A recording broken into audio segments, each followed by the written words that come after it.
രാവിലെ മുതൽ സംഭവിച്ച വാർത്തകളുടെ സംക്ഷിപ്ത തലക്കെട്ടുകൾ ഇവിടെ നമ്മുടെ ഷിബിൻ ബഷീർ, ലെനീഷ് ബാബു, റിൻസി മാനുവൽ, അരുൺ ബാബു, ബ്ലസ്സിയൽദോ, നൌഷാദ്, വിപിൻ ബെന്നി, സുഗത, അനു കാർത്തിക്, അജിത് കുമാർ, ഒക്കെ അബീഷ് അഷ്റഫ്, കുഞ്ഞു മുഹമ്മദ്, സാബ്ര, സബിൻ ചന്ദ്ര, അശോക് കുമാർ, ഒക്കെ ഗ്രേസി സെബാസ്റ്റ്യനൊക്കെ പ്രിയപ്പെട്ടവർ ഒരിക്കൽ കൂടി ഗുഡ് ആഫ്റ്റർനൂൺ പറയുന്നുണ്ട്.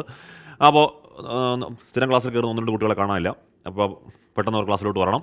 നമ്മൾ ആദ്യം വാർത്തയിലേക്ക് പോകുന്നത് ടി പി ചന്ദ്രശേഖരൻ വധക്കേസിൽ പ്രതികൾക്ക് തിരിച്ചടി.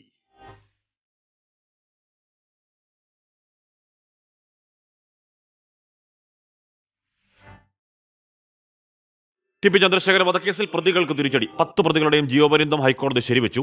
2 പ്രതികളെ വെറുതെ വിട്ട നടപടി ഹൈക്കോടതി റദ്ദാക്കി. അതേസമയം CPIM കോഴിക്കോട് ജില്ലാ സെക്രട്ടറി പി മോഹനനെ വെറുതെ വിട്ട കീഴ്ക്കോടതി വിധി ശരിവെക്കുകയും ചെയ്തു. അപ്പീൽ നൽകി 10ാം വർഷത്തിലാണ് ഹൈക്കോടതി വിധി പറയുന്നത്. ജസ്റ്റിസുമാരായ ജയശങ്കരൻ നമ്പ്യാർ, കൗസർ അടപ്പകത്ത് എന്നിവരുൾപ്പെട്ട ഡിവിഷൻ ബെഞ്ചാണ് വിധി പറഞ്ഞത്. വിചാരണ കോടതി വിധി ശരിവെച്ച ഹൈക്കോടതി തങ്ങളെ വെറുതെ വിടണമെന്ന പ്രതികളുടെ അപ്പീൽ തള്ളി. KK രമയുടെ ഹർജിയിൽ KK കൃഷ്ണൻ, ജ്യോതി ബാബു എന്നിവരെ വെറുതെ വിട്ട നടപടിയും ഹൈക്കോടതി റദ്ദാക്കിയിട്ടുണ്ട്. ഇവരടക്കം എല്ലാ പ്രതികളും ഈ മാസം 26-ന് കോടതിയിൽ ഹാജരാകണം.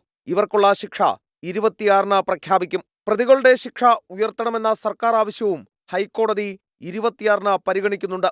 അതേസമയം CPIM കോഴിക്കോട് ജില്ലാ സെക്രട്ടറി പി മോഹനെ വെറുതെ വിട്ട വിചാരണ കോടതി വിധി ഹൈക്കോടതിയും ശരിവെച്ചു. ഹൈക്കോടതി വിധി സ്വാഗതം ചെയ്യുന്നതായും പി മോഹന്റെ കാര്യത്തിൽ അപ്പീൽ നൽകുമെന്നും KK രമ പ്രതികരിച്ചു. കാരണം പണവും അധികാരവും മാത്രമല്ല, മറിച്ച് നീതി കേൾക്കാൻ ഇവിടെ കോടതികൾ ഉണ്ട് എന്നുള്ളതും കൂടിയാണ്. ബഹുമാനപ്പെട്ട കോടതിയോടുള്ള വിശ്വാസം കൂടിയാണ്. പക്ഷേ ഈ പോരാട്ടം അവസാനിക്കുന്നില്ല. ഇനിയും ഗൂഢാലോചന പുറത്തു കൊണ്ടുവരാൻ ഇതിന്റെ മാസ്റ്റർ ബ്രെയിൻ, ഞാൻ തുടക്കത്തിലേ പറയുന്ന ഇതിന്റെ മാസ്റ്റർ ബ്രെയിൻ ഉണ്ട്, ആ ബ്രെയിൻ പുറത്തു വരണം. പ്രതികളായ MC അനൂപ്, കിർമാണി മനോജ്, കൊടിസുനി, TK രജീഷ്, മുഹമ്മദ് ഷാഫി, അണ്ണൻ Sijith, K Shinoj, KC Ramachandran, trouser Manoj, CPIM Panoor area committee അംഗമായിരുന്ന PK കുഞ്ഞനന്ദൻ, റഫീഖ് എന്നിവർക്ക് ജീവപര്യന്തം തടവും മറ്റൊരു പ്രതിയായ പ്രദീപന് 3 വർഷം കഠിന തടവുമാണ് 2014-ൽ വിചാരണ കോടതി വിധിച്ചത്. PK കുഞ്ഞനന്ദൻ ജയിൽ ശിക്ഷ അനുഭവിച്ചു വരുന്നതിനിടെ മരിച്ചു. ശ്രീകാന്ത്, 24, കൊച്ചി. ടി പി വധക്കേസിൽ CPIM കോഴിക്കോട് ജില്ലാ സെക്രട്ടറി പി മോഹനെ വെറുതെ വിട്ടതിനെതിരെ സുപ്രീം കോടതിയെ സമീപിക്കാൻ ഒരുങ്ങുന്നു RMP. ഹൈക്കോടതി വിധി സ്വാഗതാർഹമെന്ന് തിരുവഞ്ചൂർ രാധാകൃഷ്ണൻ പറഞ്ഞു. പി മോഹൻ അടക്കമുള്ളവരെ വേട്ടയാടാൻ ശ്രമം നടന്നത് CPIM സംസ്ഥാന സെക്രട്ടറി MV ഗോവിന്ദൻ പ്രതികരിച്ചു. വിധി പൂർണ്ണമായി പഠിച്ച ശേഷം ആവശ്യമെങ്കിൽ പ്രതികരിക്കുമെന്നായിരുന്നു പി മോഹനന്റെ പ്രതികരണം.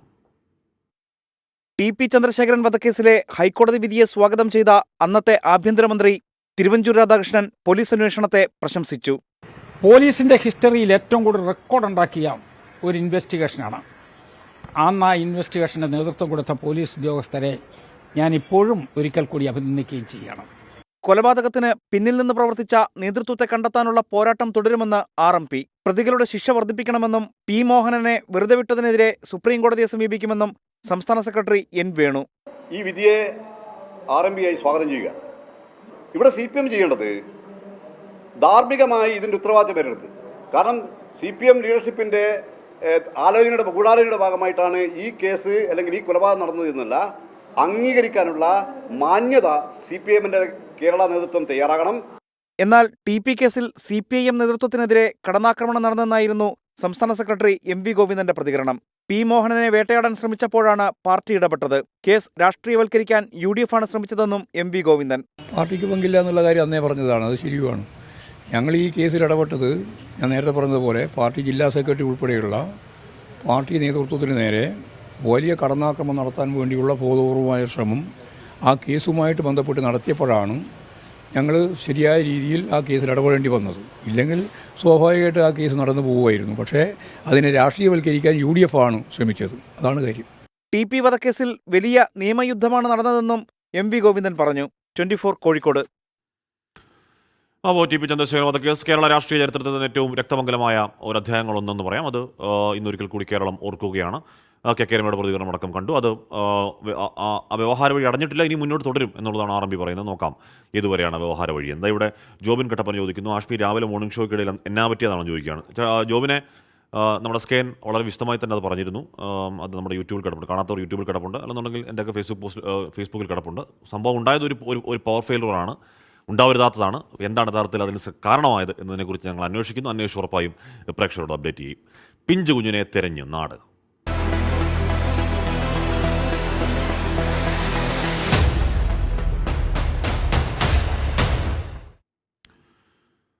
തിരുവനന്തപുരം പേട്ടയിൽ നിന്ന് 2 വയസ്സുകാരിയെ തട്ടിക്കൊണ്ടുപോയി 13 മണിക്കൂർ പിന്നിട്ടിട്ടും തുമ്പ് കിട്ടാത്ത പോലീസ്. ഓൾ സെയിൻസ് കോളേജിനടുത്ത് മാതാപിതാക്കളോടൊപ്പം ഉറങ്ങിക്കിടന്ന കുട്ടിയെയാണ് തട്ടിക്കൊണ്ടുപോയത്. ബൈക്കിലെത്തിയ ആൾ കുട്ടിയെ തട്ടിക്കൊണ്ടുപോയെന്ന മൊഴിയാണ് പോലീസ് കേസെടുത്തത്.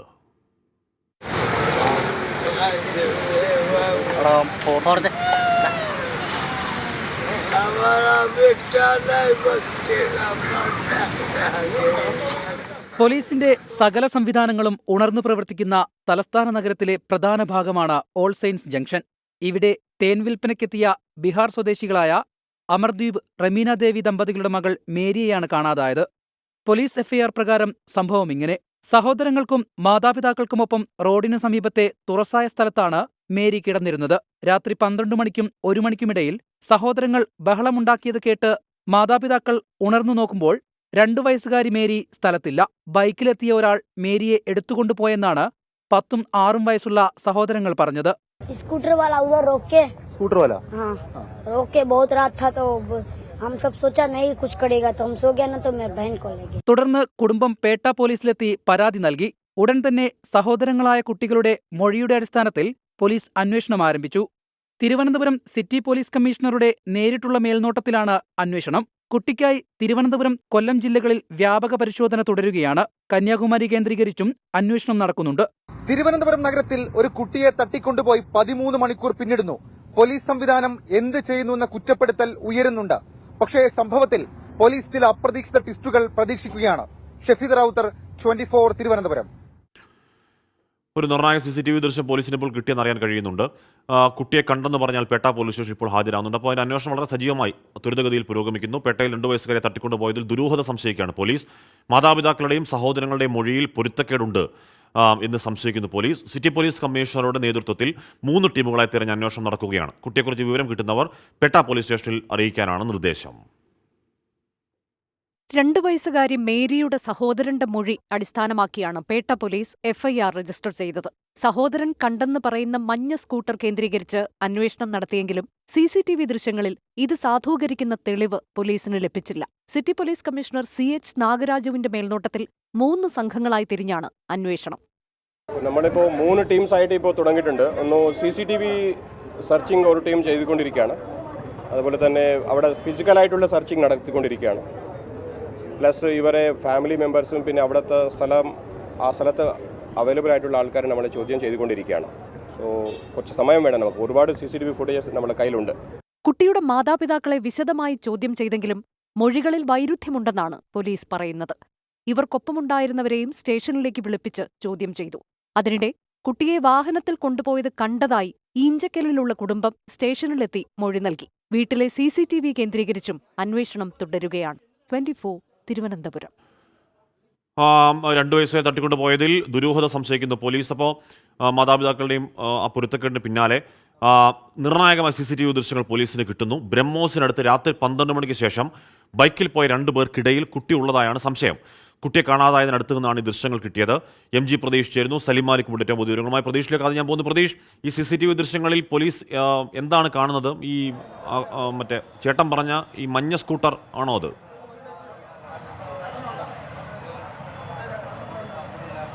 ഹാഷ്മി, തുടക്കം മുതൽ CCTV കേന്ദ്രീകരിച്ചുള്ള അന്വേഷണമാണ് ഈ കേസിൽ നടക്കുന്നത്. നിരവധി CCTV ദൃശ്യങ്ങൾ നേരത്തെ തന്നെ പോലീസ് പരിശോധിച്ചിരുന്നു. എന്നാൽ ആദ്യഘട്ടത്തിലൊന്നും തന്നെ യാതൊരു തുമ്പും പോലീസിന് ലഭിച്ചിരുന്നില്ല. എന്നാൽ ബ്രഹ്മോസിന് സമീപത്തെ ചില CCTV ദൃശ്യങ്ങളിൽ പരിശോധിച്ചതിൽ നിന്ന് നിർണായകമായ വിവരങ്ങൾ അല്ലെങ്കിൽ തെളിവുകൾ പോലീസിന് ലഭിച്ചുവെന്നതാണ് നമുക്ക് ഈ ഘട്ടത്തിൽ മനസ്സിലാക്കാൻ കഴിയുന്ന കാര്യം. ഈ കുട്ടിയെ കാണാതായി എന്ന് പറയുന്ന സമയം, ആ സമയത്തോടനുബന്ധിച്ച ഈ ബ്രഹ്മോസിന് സമീപം 2 വ്യക്തികൾ ഈ ബൈക്കിൽ പോകുന്നത് CCTV ദൃശ്യങ്ങളിലുണ്ട്. ഇവർക്കിടയിൽ കുഞ്ഞെന്ന് സംശയിക്കുന്ന ഒരു കുട്ടിയും ഉള്ളതായാണ് ഇപ്പോൾ പോലീസ് സംശയിക്കുന്നത്. ഇതിന്റെ കൂടുതൽ ആധികാരികത പോലീസ് ഇപ്പോൾ തേടുകയാണ്. ഈ CCTV വിശദമായി പോലീസ് പരിശോധിച്ച് വരികയാണ്. അങ്ങനെയെങ്കിൽ ഇതിലേക്ക് നയിക്കുന്ന കൃത്യമായ നിർണായക വിവരങ്ങൾ പോലീസിന് ലഭിക്കുമെന്നതാണ് നമുക്ക് മനസ്സിലാക്കാൻ കഴിയുന്ന കാര്യം. പൂർണ്ണമായും എല്ലാ തരത്തിലും എല്ലാ വശങ്ങളും പരിശോധിച്ചുകൊണ്ടുള്ള ഒരു അന്വേഷണമാണ് നിലവിൽ ഈ കേസിൽ നടക്കുന്നത്.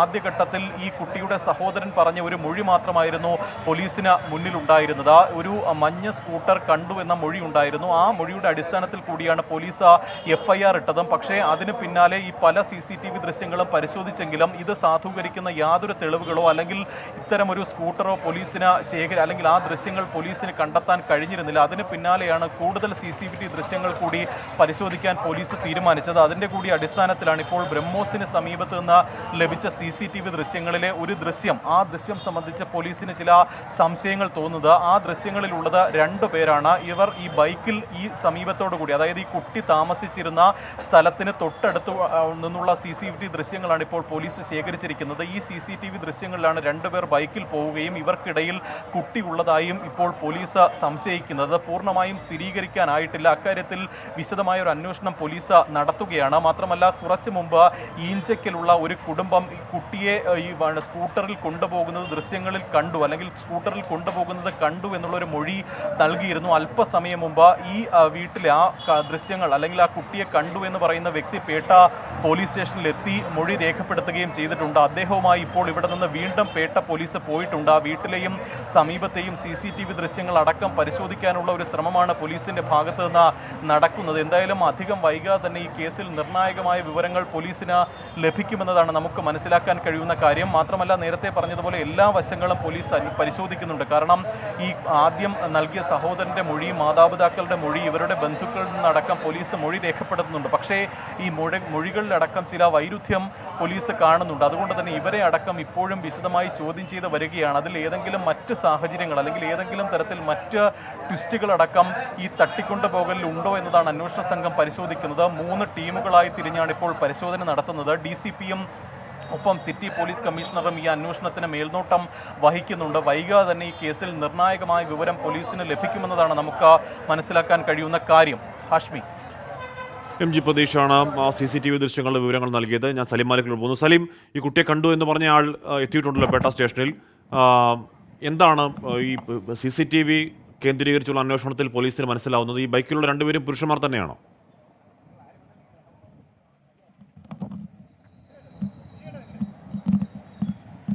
ഹാഷ്മി, ഇപ്പോൾ അത് ഈ കുട്ടിയെ തട്ടിക്കൊണ്ടുപോയി അതിൻ്റെ അന്വേഷണം അതിൻ്റെ 13-ാം മണിക്കൂറിലേക്ക് പോകുമ്പോൾ നിർണായകമായ ചില വിവരങ്ങൾ പോലീസിന് ലഭിക്കുന്നു എന്നുള്ളതാണ് പ്രധാനപ്പെട്ട കാര്യം. 2 പുരുഷന്മാർ തന്നെ ഒരു ബൈക്കിൽ ഈ ബ്രഹ്മോസിൻ്റെ സമീപത്ത് കൂടി കടന്നു പോകുന്നതിൻ്റെ CCTV ദൃശ്യങ്ങളാണ് പോലീസിന് ലഭിച്ചിരിക്കുന്നത്.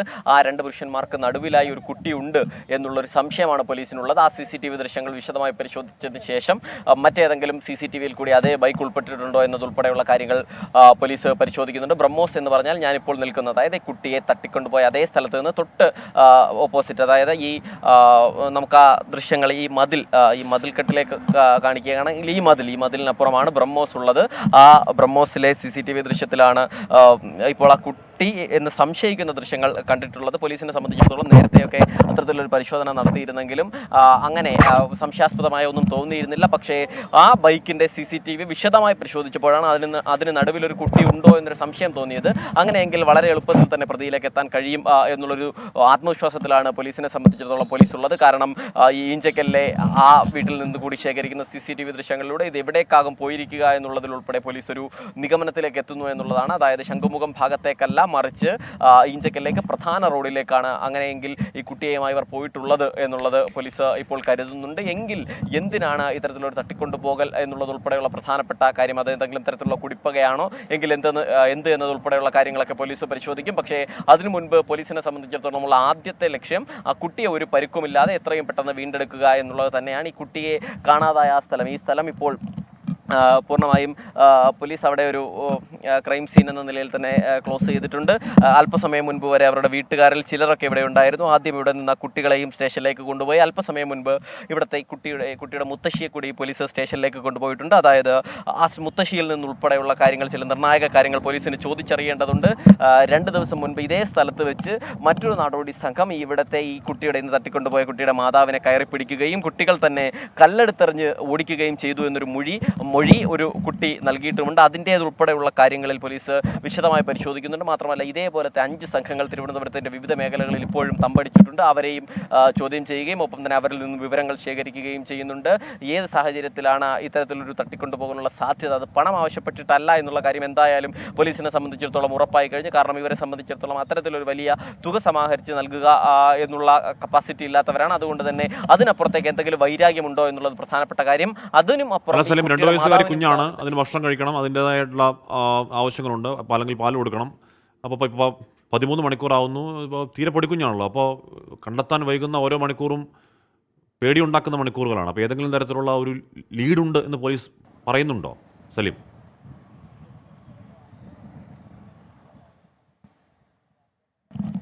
ഹാഷ്മി, ഉറപ്പായും ആ കുട്ടിയെ സംബന്ധിച്ചിടത്തോളം കുട്ടിയുടെ ആരോഗ്യം വളരെ പ്രധാനപ്പെട്ടത് തന്നെയാണ്. അതുൾപ്പെടെ ഉള്ളത് കൊണ്ട് തന്നെയാണ് പോലീസ് ഈ ഘട്ടത്തിൽ മറ്റ് അന്വേഷണങ്ങൾക്കപ്പുറത്തേക്ക് ഏറ്റവും ആദ്യത്തിൽ തന്നെ ഈ കുട്ടിയെ വീണ്ടെടുക്കുക എന്നുള്ളൊരു ഉദ്ദേശത്തിലേക്ക് പോകുന്നത്. അതുകൊണ്ട് പോലീസിനെ സംബന്ധിച്ചിടത്തോളം പോലീസ് ഈ കുട്ടിക്ക് തൊട്ടടുത്തെത്തിയാലും ലീഡ് അവർ നമുക്ക് തരില്ല എന്നുള്ളത് അത് നേരത്തെ കൊല്ലത്ത് ഓയൂരിലെ കേസിലും സമാനമായിരുന്നു. ഈ പ്രതിക്ക് അരികിലേക്ക് എത്തുമ്പോഴും കൃത്യമായൊരു സൂചന ആർക്കും നൽകാതെ ഒരു രഹസ്യമായൊരു നീക്കമാകും പോലീസിനെ സംബന്ധിച്ചിടത്തോളം ഉണ്ടാവുക. ഏറെക്കുറെ അത്തരത്തിലുള്ളൊരു ഇടപെടൽ തന്നെയാവും ഇവിടെയും ഉള്ളത്. കുട്ടിയിലേക്ക് പോലീസ് അധികം വൈകാതെ തന്നെ എത്തും. അതിനുള്ള സൂചനയായി തന്നെ ഈ CCTV ദൃശ്യങ്ങൾ കാണുന്നു എന്നുള്ളതാണ് പോലീസിനെ സംബന്ധിച്ചിടത്തോളം അവർ വ്യക്തമാക്കുകയും ചെയ്യുന്നത്. ഹാഷ്മി, സലീം മാലിക് MG പ്രദേശമാണ് വാർത്തയുടെ വിവരങ്ങൾ നൽകിയത്. മേരി എന്ന പേരുള്ള 2 വയസ്സ് മാത്രം പ്രായമുള്ള ഒരു കുഞ്ഞിനെയാണ് ഇപ്പോഴും കാണാമറയത്തുള്ളത്. 13 മണിക്കൂറായി കുഞ്ഞിനെ കാണാതായിട്ട്. സ്വാഭാവികമായും വലിയ ആശങ്കയുടെ മണിക്കൂറുകളാണ്. പക്ഷേ പോലീസ് കാര്യക്ഷമമായി അന്വേഷിക്കുന്നു. ഇപ്പോൾ ബ്രഹ്മോസിനടുത്ത ഒരു CCTV ദൃശ്യങ്ങളിൽ ഒരു ബൈക്കിൽ 2 പേർ, ഒരു കുഞ്ഞിടയ്ക്കുണ്ട്. അത് ഈ കുഞ്ഞാണോ എന്നടക്കമുള്ള സ്ഥിരീകരിക്കേണ്ടതുണ്ട്. ബൈക്കിൽ നമ്പർ അടക്കം ഇവരാരാണ് എന്നതിനടക്കം വളരെ കാര്യക്ഷമമായ അന്വേഷണം പുരോഗമിക്കുന്നു. കുഞ്ഞിൻ്റെ മുത്തശ്ശിയെ പോലീസ് സ്റ്റേഷനിലേക്ക് വിളിച്ചു വരുത്തി കാര്യങ്ങൾ ആരായുന്നുണ്ട്. ചില ദുരൂഹതകൾ പോലീസ് സംശയിക്കുന്നുമുണ്ട്. സുന്ദർജി പറഞ്ഞു, അന്യസംസ്ഥാനക്കാർ കേരളത്തിൽ വന്ന് തെരുവിൽ കിടക്കുന്നു, അവരുടെ സംസ്ഥാനത്ത് ഇവർക്ക് ജീവിത സംരക്ഷണം കിട്ടാത്ത സാഹചര്യം എന്ന് പറയുകയാണ്. കഥയുള്ള കമൻറ്റ് തന്നെയാണത്. രാജീവ് പറയുന്നു, കുഞ്ഞിനെ കാണാതായതിൽ അവിടെയുള്ള എല്ലാ ഹോട്ടൽ, ലോഡ്ജ് എല്ലാം ചെക്ക് ചെയ്യണം. ബൈക്കും ഓട്ടോയും അടക്കം എല്ലാ വാഹനങ്ങളും, റെയിൽവേ സ്റ്റേഷനുകളും പെട്രോൾ പമ്പുകളും പരിശോധിക്കണം. ആ കുഞ്ഞിനെ കണ്ടെത്തണം എന്ന് പറയുന്നത് ഒരു തർക്കം അക്കാര്യത്തിലില്ല. അപ്പം ആ വിഷയത്തിൽ ഒരുപാട് പ്രേക്ഷകർ പറയുന്നുണ്ട്. റീന സതീശൻ പറയുന്നത്, ഹാഷ്മി രാവിലെ 24-നോട് KCB കാണിച്ചത് ന്യായീകരിക്കാൻ കഴിയാത്തതാണ്. SKN പറഞ്ഞപ്പോൾ കേട്ടപ്പോൾ ശരിക്ക് ദേഷ്യം വന്നു. ഇവിടെയും KCBയുടെ കാര്യത്തിൽ വ്യത്യാസമൊന്നുമില്ല, വിളിച്ചാൽ ഫോൺ എടുക്കില്ല എന്ന് പറയുകയാണ്. എന്തായാലും എന്താണ് ഉണ്ടായത് ആ വിഷയത്തിൽ നമ്മൾ വിശദമായി പരിശോധിക്കുന്നുണ്ട്. അതിൻ്റെ ഒരു ഫൈനൽ റിസൾട്ടിൽ പ്രേക്ഷകരോട് എന്താണ് സംഭവിച്ചതെന്ന് ഉറപ്പായും പറയുകയും ചെയ്യും. ഗവർണർ വയനാട്ടിൽ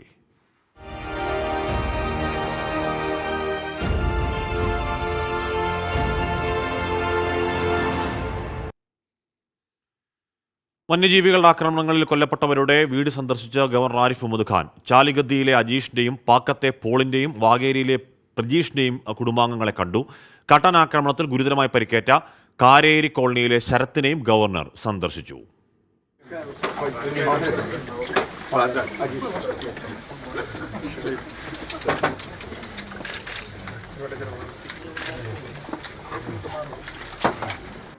ബേലൂർ മഖന കൊലപ്പെടുത്തിയ പടമലയിലെ അജീഷിന്റെ വീട്ടിലാണ് ആദ്യം ഗവർണർ ആരിഫ് മുഹമ്മദ് ഖാൻ എത്തിയത്.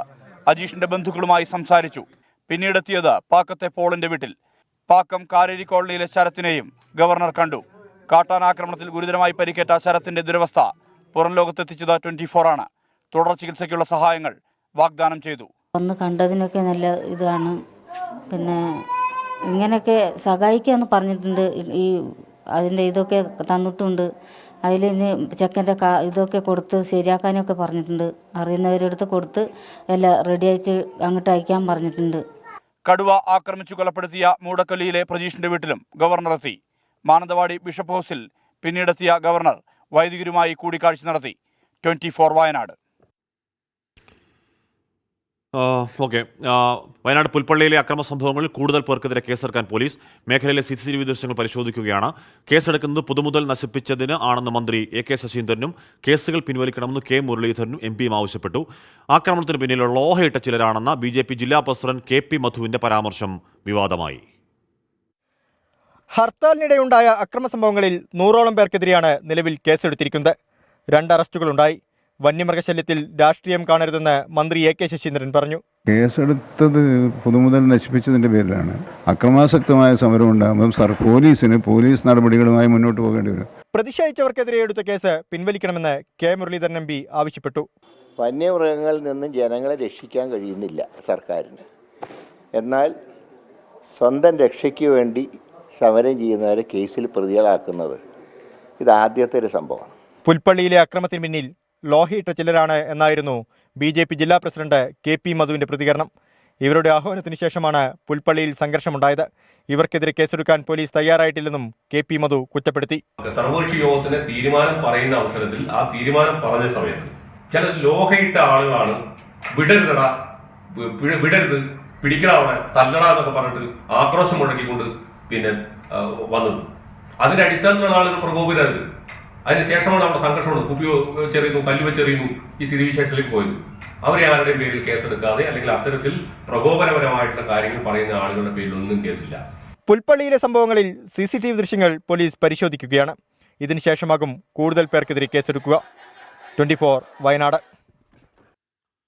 നിഷാദ് PS പറയുകയാണ്, ഹാഷ്മി ഞങ്ങളെ എല്ലാവരെയും കള്ളക്കേസിൽ കൊടുക്കുന്നു പുൽപ്പള്ളിയിൽ എന്ന് പറയുകയാണ്. പുൽപ്പള്ളിക്കാരനാണെന്ന് തോന്നുന്നു എന്ന് പറയുമ്പോൾ കേസെടുക്കുമ്പോഴേക്കും ഇത് ജാമ്യമില്ലാ വകുപ്പൊക്കെയാണ്. അങ്ങനെ ഒരു വേട്ട, ഒരു പകപോക്കൽ രൂപത്തിൽ കേസെടുക്കലാവാതിരിക്കട്ടെ എന്ന് ആഗ്രഹിക്കുകയാണ്. ഇപ്പോൾ അവിടെ കഴിഞ്ഞ എന്താണ് ഫെബ്രുവരി, ജനുവരി, ഡിസംബർ പോയ 3 മാസങ്ങളിൽ 4 പേർ കൊല്ലപ്പെട്ട സ്ഥലമാണ്. അപ്പോൾ ഈ വേദനകൾ നേരിട്ട് അനുഭവിക്കുന്ന മനുഷ്യരാണ്. അവരുടെ സമരത്തിന് ആ ജീവനഷ്ടത്തിൻ്റെ വൈകാരികത ഉണ്ടാകും. അതൊക്കെ മനസ്സിലാക്കിയുള്ള കേസെടുക്കലാവട്ടെ എന്ന് ആഗ്രഹിക്കുകയുമാണ്. കാട്ടാന ആക്രമണത്തിൽ ഗുരുതരമായി പരിക്കേറ്റ വയനാട് പാക്കം സ്വദേശി ശരത്തിന് തുടർ ചികിത്സയ്ക്കായി സഹായഹസ്തം. രാഹുൽ ഗാന്ധി MP 50,000 രൂപ നൽകും. വനം വകുപ്പ് ഉദ്യോഗസ്ഥരും പട്ടികവർഗ വകുപ്പ് ഉദ്യോഗസ്ഥരും കാരേരി കോളനിയിലെത്തി ശരത്തിനെ കണ്ടു. വനം വകുപ്പിലെ താൽക്കാലിക ജീവനക്കാരനായ പോൾ കാട്ടാന ആക്രമണത്തിൽ മരിച്ചതിന്റെ തൊട്ടടുത്ത ദിവസമാണ് ശരത്തിന്റെ ദുരവസ്ഥ 24 പുറത്തുവിട്ടത്.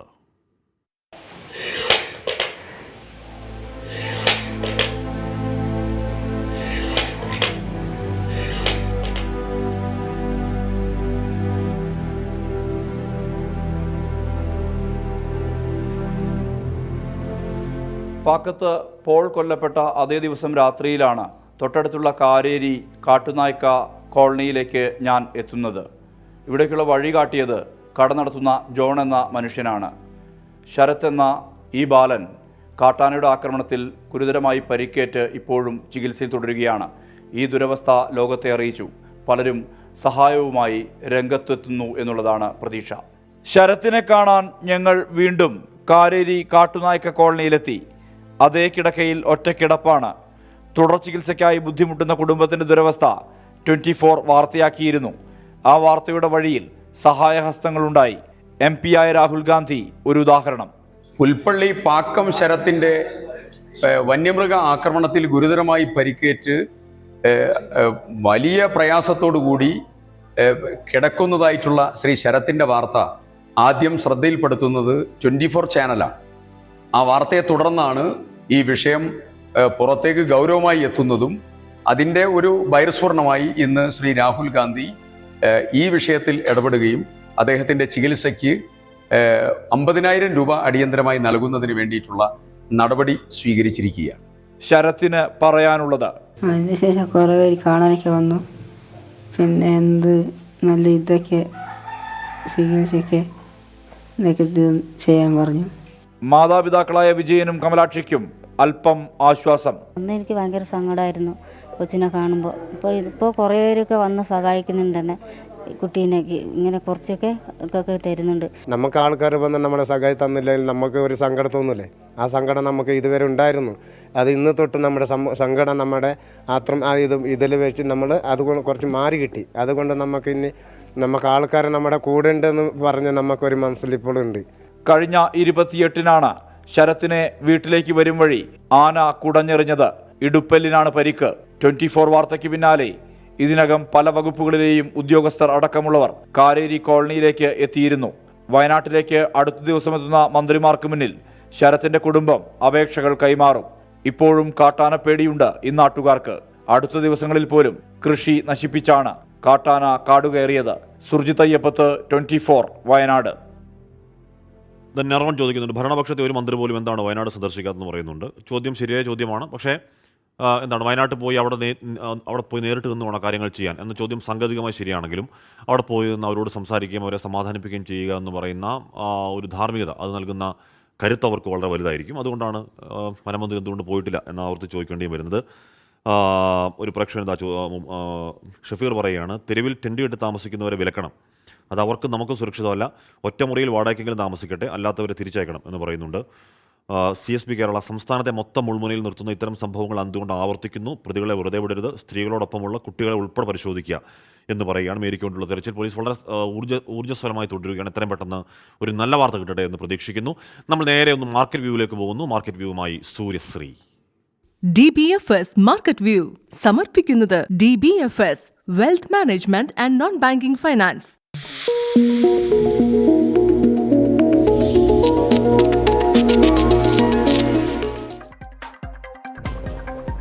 Good afternoon. മാർക്കറ്റ് വ്യൂവിലേക്ക് സ്വാഗതം. ആദ്യം ബിസിനസ് ഹെഡ്ലൈൻസ്.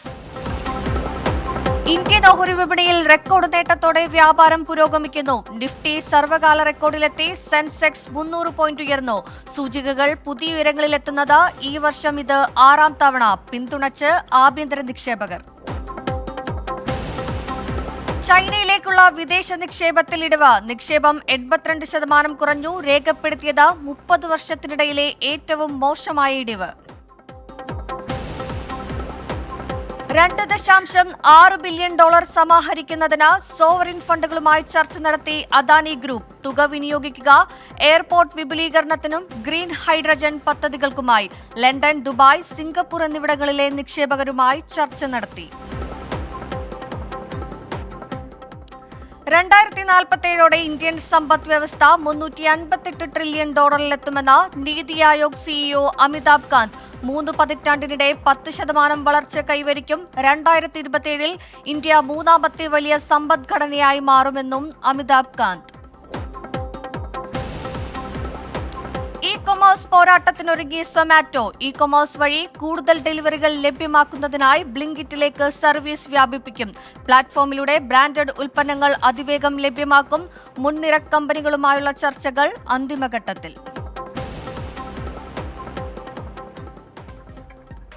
ഇനി മാർക്കറ്റ് അനാലിസിസിലേക്കാണ്. അമേരിക്കയിലെ ഫെഡറൽ ഓപ്പൺ മാർക്കറ്റ് സമിതിയുടെ നാണയപ്പെരുപ്പ വിലയിരുത്തൽ കാത്തിരിക്കുകയാണ് നിക്ഷേപകർ. ഈ ആഴ്ച വിപണിയുടെ ഒരു ചലനങ്ങളെ പ്രധാനമായും സ്വാധീനിക്കുക ഈ തീരുമാനങ്ങളൊക്കെ ആയിരിക്കും. അതേസമയം ഇന്ത്യൻ ഓഹരി വിപണിയിൽ ഇന്ന് വലിയ മുന്നേറ്റത്തോടെ വ്യാപാരം നടക്കുകയാണ്. ഒരു റെക്കോർഡ് ഭേദിച്ചിരിക്കുകയാണ് ഇന്ത്യൻ ഓഹരി വിപണി. ബാങ്ക് ഓഹരികളിലും ഓട്ടോ, പവർ, ഫാർമ, കൺസ്യൂമർ ഡ്യൂറബിൾസിന്റെ ഒക്കെ തന്നെ വലിയൊരു പിന്തുണ ഇന്ന് ഇന്ത്യൻ ഓഹരി വിപണിയിലുണ്ട്. Nifty സർവകാല record ഭേദിച്ചിരിക്കുകയാണ്. ഇനി സൂചിക ിലേക്ക് വരികയാണെങ്കിൽ നാഷണൽ സ്റ്റോക്ക് എക്സ്ചേഞ്ചിന്റെ സൂചികയായ നിഫ്റ്റിയുടെ എല്ലാ സൂചികകളും നേരത്തെ സൂചിപ്പിച്ചതുപോലെ തന്നെ വളരെ ഒരു ഗ്രീൻ സിഗ്നലിലാണ് വ്യാപാരം നടക്കുന്നത്. നിഫ്റ്റി 50-ൽ 118 പോയിന്റ് ഉണർവിൽ 22,159 പോയിന്റിലാണ് വ്യാപാരം നടക്കുന്നത്. ഇന്ന് ഏറ്റവും ഹയസ്റ്റ് ആയിട്ട് പോയത് 22,171 പോയിന്റ് വരെ ഏറ്റവും ഹൈയിൽ പോയിരുന്നു. അതിനുശേഷം നിലവിൽ 22,159 വ്യാപാരം നടക്കുന്നത്. Nifty mid cap, small cap, അതുപോലെ തന്നെ ബാങ്ക്, ഫിനാൻഷ്യൽ സർവീസ് ഒക്കെ തന്നെ വളരെ പോസിറ്റീവിലാണ് വ്യാപാരം നടക്കുന്നത്. നിഫ്റ്റി ബാങ്കിലേക്ക് വരികയാണെങ്കിൽ 255 പോയിന്റ് ഉണർവിൽ 46,639 പോയിന്റിലാണ് വ്യാപാരം നടക്കുന്നത്. കഴിഞ്ഞ ദിവസങ്ങളെ പോലെ തന്നെ വലിയൊരു ബാങ്കിംഗ് മേഖലയിൽ നിന്ന് വലിയൊരു പിന്തുണ ഓഹരി വിപണിക്കുണ്ട്. അത് കുറച്ച് പ്രൈവറ്റ് സെക്ടേഴ്സിനേക്കാൾ കൂടുതൽ പിന്തുണ നൽകുന്നത് പബ്ലിക് സെക്ടർ ബാങ്കുകളൊക്കെ തന്നെയാണ്. ഇനി ബോംബെ സ്റ്റോക്ക് എക്സ്ചേഞ്ചിന്റെ സൂചികയായ സെൻസെക്സിലേക്ക് വരികയാണെങ്കിൽ സെൻസെക്സിലും വളരെയൊരു ആത്മവിശ്വാസം പ്രകടമാണ്. സെൻസെക്സിന്റെ സൂചിക 269 പോയിന്റ് ഉണർവിൽ 72,695 നിലവിൽ വ്യാപാരം നടക്കുന്നത്. ഇനി മാർക്കറ്റ് വ്യൂവിൽ ഒരു അതിഥി എത്തുന്നത് DBFSന്റെ ഡയറക്ടറായ KV സാമുവൽ ആണ്.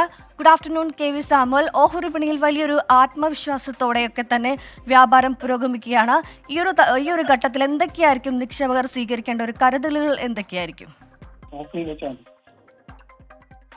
Hello, good afternoon. Good afternoon KV Samuel, കേൾക്കാമോ? കേൾക്കാം. ഓഹരി വിപണി വലിയൊരു ശക്തി. ഹലോ, കേൾക്കാമോ?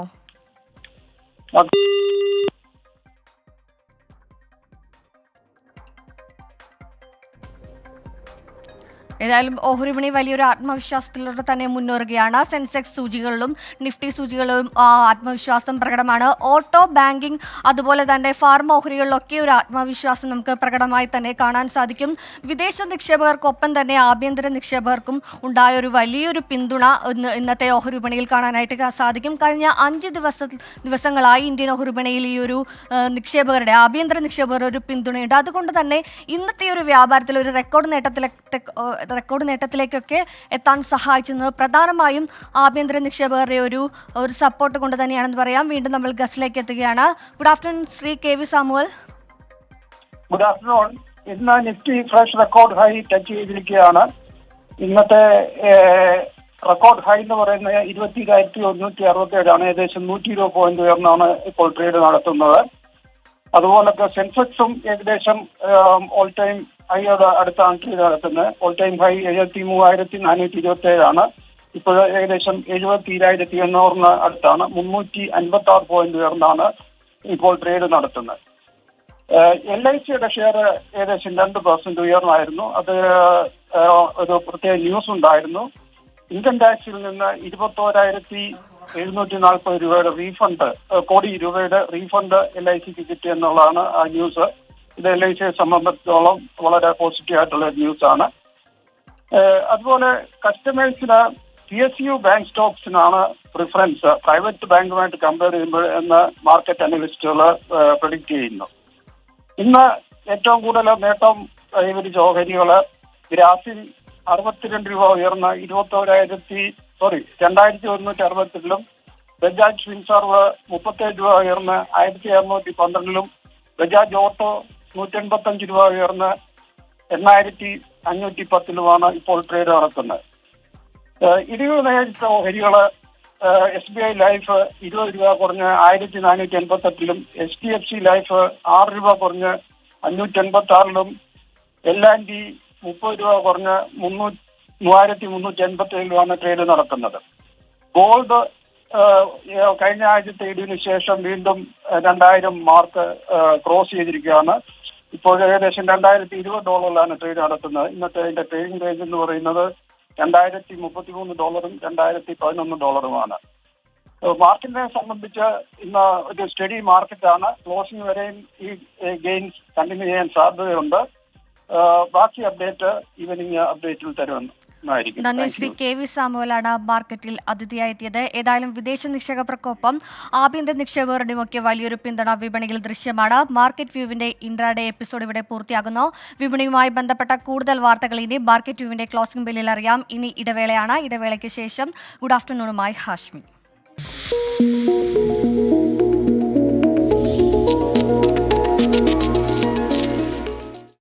DBFS മാർക്കറ്റ് വ്യൂ സമർപ്പിക്കുന്നത് DBFS wealth management and non banking finance. ആ കുട്ടിയെ കണ്ടെത്താനുള്ള ശ്രമങ്ങൾ വളരെ കാര്യക്ഷമമായി ഊർജിതമായി തുടരുന്നു. എന്താണ് ഒരു നല്ല വാർത്ത എത്രയും പെട്ടെന്ന് കിട്ടും എന്നാണ് പ്രതീക്ഷ. കുട്ടിയെ കണ്ടെന്നൊരു മൊഴി പറഞ്ഞ ആൾ ഇപ്പോൾ പെട്ട പോലീസ് സ്റ്റേഷനിലെത്തി മൊഴി കൊടുക്കുകയാണ്. അപ്പോൾ അതിൻ്റെ തുടർച്ചയിൽ ആ കുട്ടി തന്നെയാണോ അത് എന്നതിനെക്കുറിച്ചുള്ള പരിശോധനയൊക്കെ അവിടെ നടക്കുകയാണ്. സുഭാഷ് രാമകൃഷ്ണൻ ചോദിക്കുന്നു, ആശ്മി നമ്മുടെ ബേലൂർ മക്കനെ കുറിച്ച് വല്ല വിവരമുണ്ടോ എന്ന് ചോദിക്കുകയാണ്.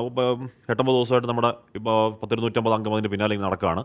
അതിനൊന്ന് മയക്കുകൂടി വെക്കാനാണ് ശ്രമം. കർണാടക അതിർത്തിയിൽ അങ്ങോട്ടേക്ക് പോകുന്നു. അവിടെ തിരിച്ചു വന്നാൽ ഒരു കൃത്യമായ സ്ഥലവും സമയവും എല്ലാം ഒത്തു വന്നാൽ അപ്പം മയക്കുകൂടി എന്നാണ് അറിയാൻ കഴിയുന്നത്. ഉടൻ തന്നെ ഉണ്ടാകും എന്ന് പ്രതീക്ഷിക്കാം. ജോസ്ഫിൻ ജോസഫ് പറയുകയാണ്, ആഷ്മി ബ്രോ എന്തൊരു ചൂടാണ് അനുഭവപ്പെടുന്നത്. ഈ ചൂടൊന്നും ഒന്നും അല്ലെന്നും ചൂടിനെയും ദിവസം എന്നോണം കൂടുമെന്നുള്ളതാണ് ഏറ്റവും ഒടുവിൽ വരുന്ന കാലാവസ്ഥ അറിയിപ്പ്. അത് അല്പസമയത്തിനകം വായിക്കാൻ കഴിയുന്നു പ്രതീക്ഷിക്കുന്നു. പോപ്പുലർ ഫൈനാൻസ് തട്ടിപ്പ് കേസിൽ SFIO അന്വേഷണം ആരംഭിച്ചു. കൊച്ചിയിൽ രജിസ്ട്രാർ ഓഫ് കമ്പനീസ് കേന്ദ്രമാക്കിയാണ് അന്വേഷണം. ശ്രീകാന്ത് വിവരങ്ങളുമായി ചേരുന്നു. ശ്രീകാന്ത്, അപ്പോൾ വീണ്ടും SFIO വരുന്നു അല്ലേ?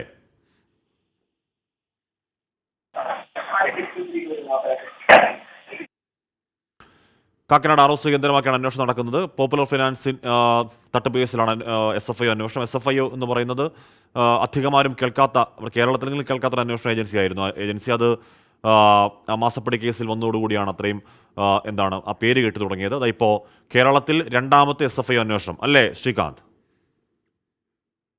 കേരളത്തിൽ വീണ്ടും SFIO അന്വേഷണം ആരംഭിച്ചിരിക്കുന്നു. ഇത്തവണ പോപ്പുലർ ഫിനാൻസ് കേസുമായി ബന്ധപ്പെട്ടാണ് SFIO കേരളത്തിലേക്ക് എത്തിയത്. Kakkanad registrar of companies office, തൽക്കാലം SFIOക്ക് ഇവിടെ ഓഫീസില്ല. അതിനാൽ registrar of companies office Kakkanad NGO ക്വാർട്ടേഴ്സിന് സമീപമുള്ള അവിടം കേന്ദ്രീകരിച്ചാണ് ഈ അന്വേഷണം മുന്നോട്ട് കൊണ്ടുപോകുന്നത്. 2,000 കോടിയുടെ ക്രമക്കേട് നടന്നു. നിക്ഷേപകരിൽ നിന്നും പണം വാങ്ങിയ ശേഷം പറ്റിച്ചു എന്നുള്ളതാണ് ഇവർക്കെതിരായ ആരോപണം. അതൊരു വലിയ കുറ്റം തന്നെയാണ്. 2017 മുതൽ തന്നെ നിക്ഷേപകർക്ക് പണം നൽകാതിരുന്ന സംഭവങ്ങൾ പോപ്പുലർ ഫൈനാൻസിൽ ഉണ്ടായിരുന്നു. 2019 ഇതിന്റെ ശാഖകൾ തുറക്കാതിരുന്ന സ്ഥിതിയിലെത്തിയപ്പോഴാണ് വലിയ തോതിലുള്ള തട്ടിപ്പ് പുറത്തായത്. 5,000-ഓളം പേർക്ക് പണം നഷ്ടപ്പെട്ടതായാണ് പരാതി ഉയർന്നിട്ടുള്ളത്. ഇതിന്മേൽ SFIO പിടിമുറുക്കുന്നു. ഓക്കെ, എസ് ശ്രീകാന്താണ്. കേരളത്തിൽ വീണ്ടും ഒരു കേസിൽ SFI അന്വേഷണം, സീരിയസ് ഫ്രോഡ് ഇൻവെസ്റ്റിഗേഷൻ ഓഫീസ് എന്ന് പറയുന്ന ഗുരുതര സാമ്പത്തിക കുറ്റകൃത്യങ്ങൾ അന്വേഷിക്കുന്ന ഏജൻസി കേരളത്തിൽ രണ്ടാമതൊരു കേസ് കൂടി എടുക്കുകയാണ്. അതേവിടെ ഒരു പ്രേക്ഷകൻ പറയുകയാണ്, താജുദ്ദീൻ, വന്യജീവി ആക്രമണം ഇതാദ്യമല്ല, എക്കാലവും വനം കയ്യേറിയവർക്കെതിരെയാണ് കാട്ടുമൃഗങ്ങൾ ആക്രമണം എക്കാലവും നടത്തിയിട്ടുള്ളതെന്ന് പറയുകയാണ്. അത് ഭയങ്കര ഇൻസെൻസിറ്റീവ് ആയിട്ടുള്ള ഒരു പ്രതികരണമായിപ്പോയി. ഞാൻ വായിച്ചു തുടങ്ങിയോണ്ട് വായിച്ചു എന്നുള്ളതേ ഉള്ളൂ. അങ്ങനെയൊന്നുമല്ല, അതിൻ്റെ കാരണങ്ങൾ വേറെയുണ്ട്. കാട്ടുമൃഗങ്ങൾ വല്ലാതെ പെരുകിയ സാഹചര്യം, ആനയുടെ കാട്ടാനയാവട്ടെ, കാട്ടുപോത്താവട്ടെ, പുലിയും കടുവ അടക്കമാവട്ടെ, കാട്ടുമൃഗങ്ങൾ വല്ലാതെ പെരുകിയ സാഹചര്യം, അന്തരീക്ഷമുണ്ട്. അത് നാട്ടിലേക്കൊക്കെ വല്ലാതെ ഇറങ്ങി വന്ന് ഒരുപക്ഷെ നഗരമേഖലകളിലേക്കൊക്കെ പോലും ആ മേഖലയെ ഇറങ്ങി വന്ന് മനുഷ്യരെ ഉപദ്രവിക്കുന്ന കാഴ്ചയാണ്. അതുകൊണ്ട് വനം കയ്യേറ്റക്കാർക്കെതിരെ എന്നുള്ള അസംബന്ധങ്ങളൊന്നും ആവർത്തിക്കരുത് എന്ന് അഭ്യർത്ഥിക്കുകയാണ് ആ പ്രേക്ഷകനോട്. കാടിറങ്ങി വരുന്ന വന്യത.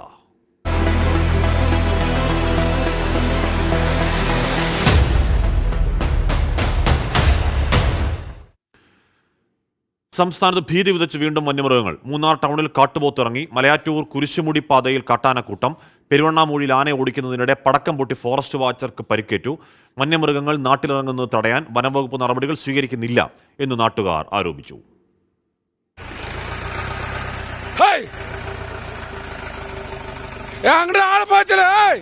കൊച്ചി ധനുഷ്കോടി ദേശീയപാതയോട് ചേർന്ന് കഴിഞ്ഞ ദിവസം രാത്രിയാണ് കാട്ടുപോത്തിറങ്ങിയത്. ജനങ്ങളെ ഭീതിയിലാഴ്ത്തി ഒറ്റക്കൊമ്പനെന്ന കാട്ടാന മൂന്നാർ ടൗണിലും ഇറങ്ങിയിരുന്നു. ഇതിന് പിന്നാലെയാണ് കാട്ടുപോത്തിന്റെയും സാന്നിധ്യം. മലയാറ്റൂർ കുരിശുമുടിപ്പാതയിൽ കഴിഞ്ഞ ദിവസം വൈകിട്ടോടെയാണ് കാട്ടാനക്കൂട്ടം എത്തിയത്. പ്രദേശത്ത് കാട്ടാനകളുടെ ശല്യം രൂക്ഷമാണെന്നും പരാതിയുണ്ട്. പെരുവണ്ണാമൂഴിയിൽ ആനയെ ഓട്ടിക്കുന്നതിനിടെ പടക്കം പൊട്ടി ഫോറസ്റ്റ് വാച്ചർക്ക് പരിക്കേറ്റു. കോഴിക്കോട് കക്കയം ഫോറസ്റ്റ് സ്റ്റേഷനിലെ താൽക്കാലിക വാച്ചർ സുനിലിലാണ് പരിക്കേറ്റത്. വന്യജീവികൾ നാട്ടിലിറങ്ങുന്നത് തടയാൻ വനം വകുപ്പ് യാതൊരു നടപടിയും സ്വീകരിക്കുന്നില്ലെന്നാണ് നാട്ടുകാരുടെ പരാതി. 24 കൊച്ചി. ബേലൂർ മകനെ ഇവിടെ ഒന്ന് രണ്ട് പ്രേക്ഷകർ പിന്നെയും ചോദിക്കുന്നുണ്ട്. വയനാട് മാനന്തവാടിയിൽ ഇറങ്ങിയ ആളെക്കൊല്ലി കാട്ടാന ബേലൂർ മക്കനെ പിടികൂടാനുള്ള ദൗത്യം 9ാം ദിവസവും തുടരുന്നു. നിലവിൽ നാഗർഹോള വനമേഖലയിലാണ് ആനയുള്ളത്. വെറ്റിനറി സർജൻ ഡോക്ടർ അരുൺ സക്കരയുടെ നേതൃത്വത്തിലുള്ള മയക്കുവടി സംഘം വനത്തിനുള്ളിൽ ക്യാമ്പ് ചെയ്ത് കാത്തിരിക്കുകയാണ്. 2 ദിവസം കൂടെയുണ്ടായിരുന്ന മോഴയും സമീപത്തു നിന്ന് മാറിയതോടെ കൂടുതൽ അപകടകാരിയാവുകയാണ് ബേലൂർ മക്കിന. ആന ഇന്നലെ ഉണ്ടായിരുന്ന നാഗർഹോള വനമേഖലയിലെ മസാലക്കുന്ന് ഭാഗത്തു നിന്നും വീണ്ടും 3 കിലോമീറ്റർ വനത്തിനകത്തേക്ക് കയറിയിട്ടുണ്ട്. 13 സംഘങ്ങളായാണ് കർണാടക കേരള വനംവകുപ്പുകൾ ആനയെ നിരീക്ഷിക്കുന്നത്. ബേലൂർ മക്കിന കേരള അതിർത്തി പിന്നിട്ടതിനാൽ മയക്കുവെടി വയ്ക്കാൻ അനുവാദമില്ല. പക്ഷേ ഇന്ന് രാത്രിയോടെ ബേലൂർ മക്കിന തിരിച്ച് കേരളത്തിലെത്തുമെന്നാണ് ദൗത്യസംഘത്തിന്റെ പ്രതീക്ഷ. വെറ്റിനറി സർജൻ ഡോക്ടർ അരുൺ സക്കറിയയും സംഘവും ആനയ്ക്കൊപ്പം വനത്തിലുണ്ട്. മക്കിനയ്ക്കൊപ്പമെത്താൻ കഴിയാത്ത ഭൂപ്രകൃതിയും അടിക്കാടുകളും ദൗത്യസംഘത്തിന് പ്രതിസന്ധിയുണ്ടാക്കുന്നുണ്ട്. ഒരു ദിവസം 27 കിലോമീറ്ററിലധികം ദൂരമാണ് ദൗത്യസംഘം ആനയ്ക്കൊപ്പം വനത്തിൽ സഞ്ചരിക്കുന്നത്. അനുയോജ്യമായ സ്ഥലത്തെത്തിയാൽ മയക്കുവെടി വെക്കാനാണ് തീരുമാനം. 24 വയനാട്. ജയകൃഷ്ണൻ ചെമ്പ്രാശ്ശേരി പറയുകയാണ്, ഹാഷ്മിയുടെ വീടും കുടുംബവും മാനന്തവാടി ബിഷപ്പ് ഹൗസിൽ ഇപ്പോൾ ഗവർണർ എത്തിയിരിക്കുന്നു. ബിഷപ്പുമായി സംസാരിക്കുകയാണ് governor Arif Mohammad Khan.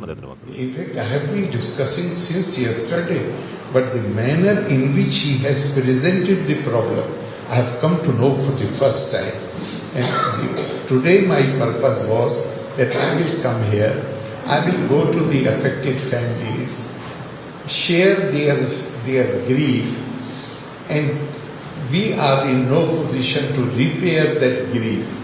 We can't bring those people back, but at least tell them that in this hour of grief, we are with them.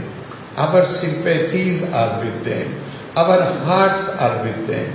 And then, after going back, in fact, I have already contacted some ministers who are concerned with the subject. When I visited the first house, on the way to the second house, I spoke to Honorable Forest Minister, and I said that I do not have full information. So I will let you know by the evening or by tomorrow the real problem here. Said I would also request you to see what can be done at the level of the central government.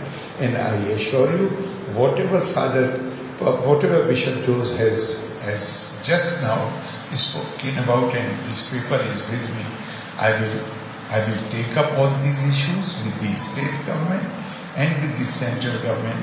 But today my purpose basically was to give a message not only to the affected families, the bereaved families, but also people of Wayanad that we are with you. Whatever we can do, nothing. We shall do everything, whatever we are capable of. That is the only thing that I can say at this stage. And I hope and I earnestly request everybody who is in authority, official authority, otherwise, to come forward and not only help in solving these problems. വയനാടായിരുന്നു ഇന്ന് governor Arif Mohammad Khan. അവിടെ കാട്ടുജീവി ആക്രമണത്തിൽ കൊല്ലപ്പെട്ട മനുഷ്യരുടെ വീടുകൾ സന്ദർശിച്ചു governor. അതിനുശേഷം Mananthavady bishop ഓഫീസിൽ ബിഷപ്പുമായി സംസാരിക്കുകയായിരുന്നു. കേന്ദ്ര സംസ്ഥാന സർക്കാരുകളിലേക്ക് ഈ വിഷയം ശ്രദ്ധയിൽപ്പെടുത്തും എന്ന് ഉറപ്പ് കൊടുക്കുകയാണ് ഗവർണർ ശ്രീ ആരിഫ് മുഹമ്മദ് ഖാൻ. ആമിനാസ് പറയുകയാണ്, ആറ്റുകാൽ പൊങ്കാലയ്ക്ക് ഇനി ദിവസങ്ങൾ മാത്രമേ ഉള്ളൂ. ഈ ചൂട് ഇങ്ങനെ നിന്നാൽ എല്ലാവരോടും ജാഗ്രതയോടെ പൊങ്കാല സമർപ്പിക്കാൻ പറയുക എന്ന് പറയുകയാണ്. അപ്പോൾ അതിനുള്ള മുന്നൊരുക്കൊക്കെ എന്തായാലും കാര്യം, കൊടിയ ചൂടിൻ്റെ സമയമാണ്. മാത്രമല്ല ചൂടിനെയും കൂടും എന്നുള്ള കാലാവസ്ഥാ മുന്നറിയിപ്പുകൾ വരുന്നുമുണ്ട്. ഡൽഹിയിൽ കർഷകരോഷം ഇരമ്പുന്നു.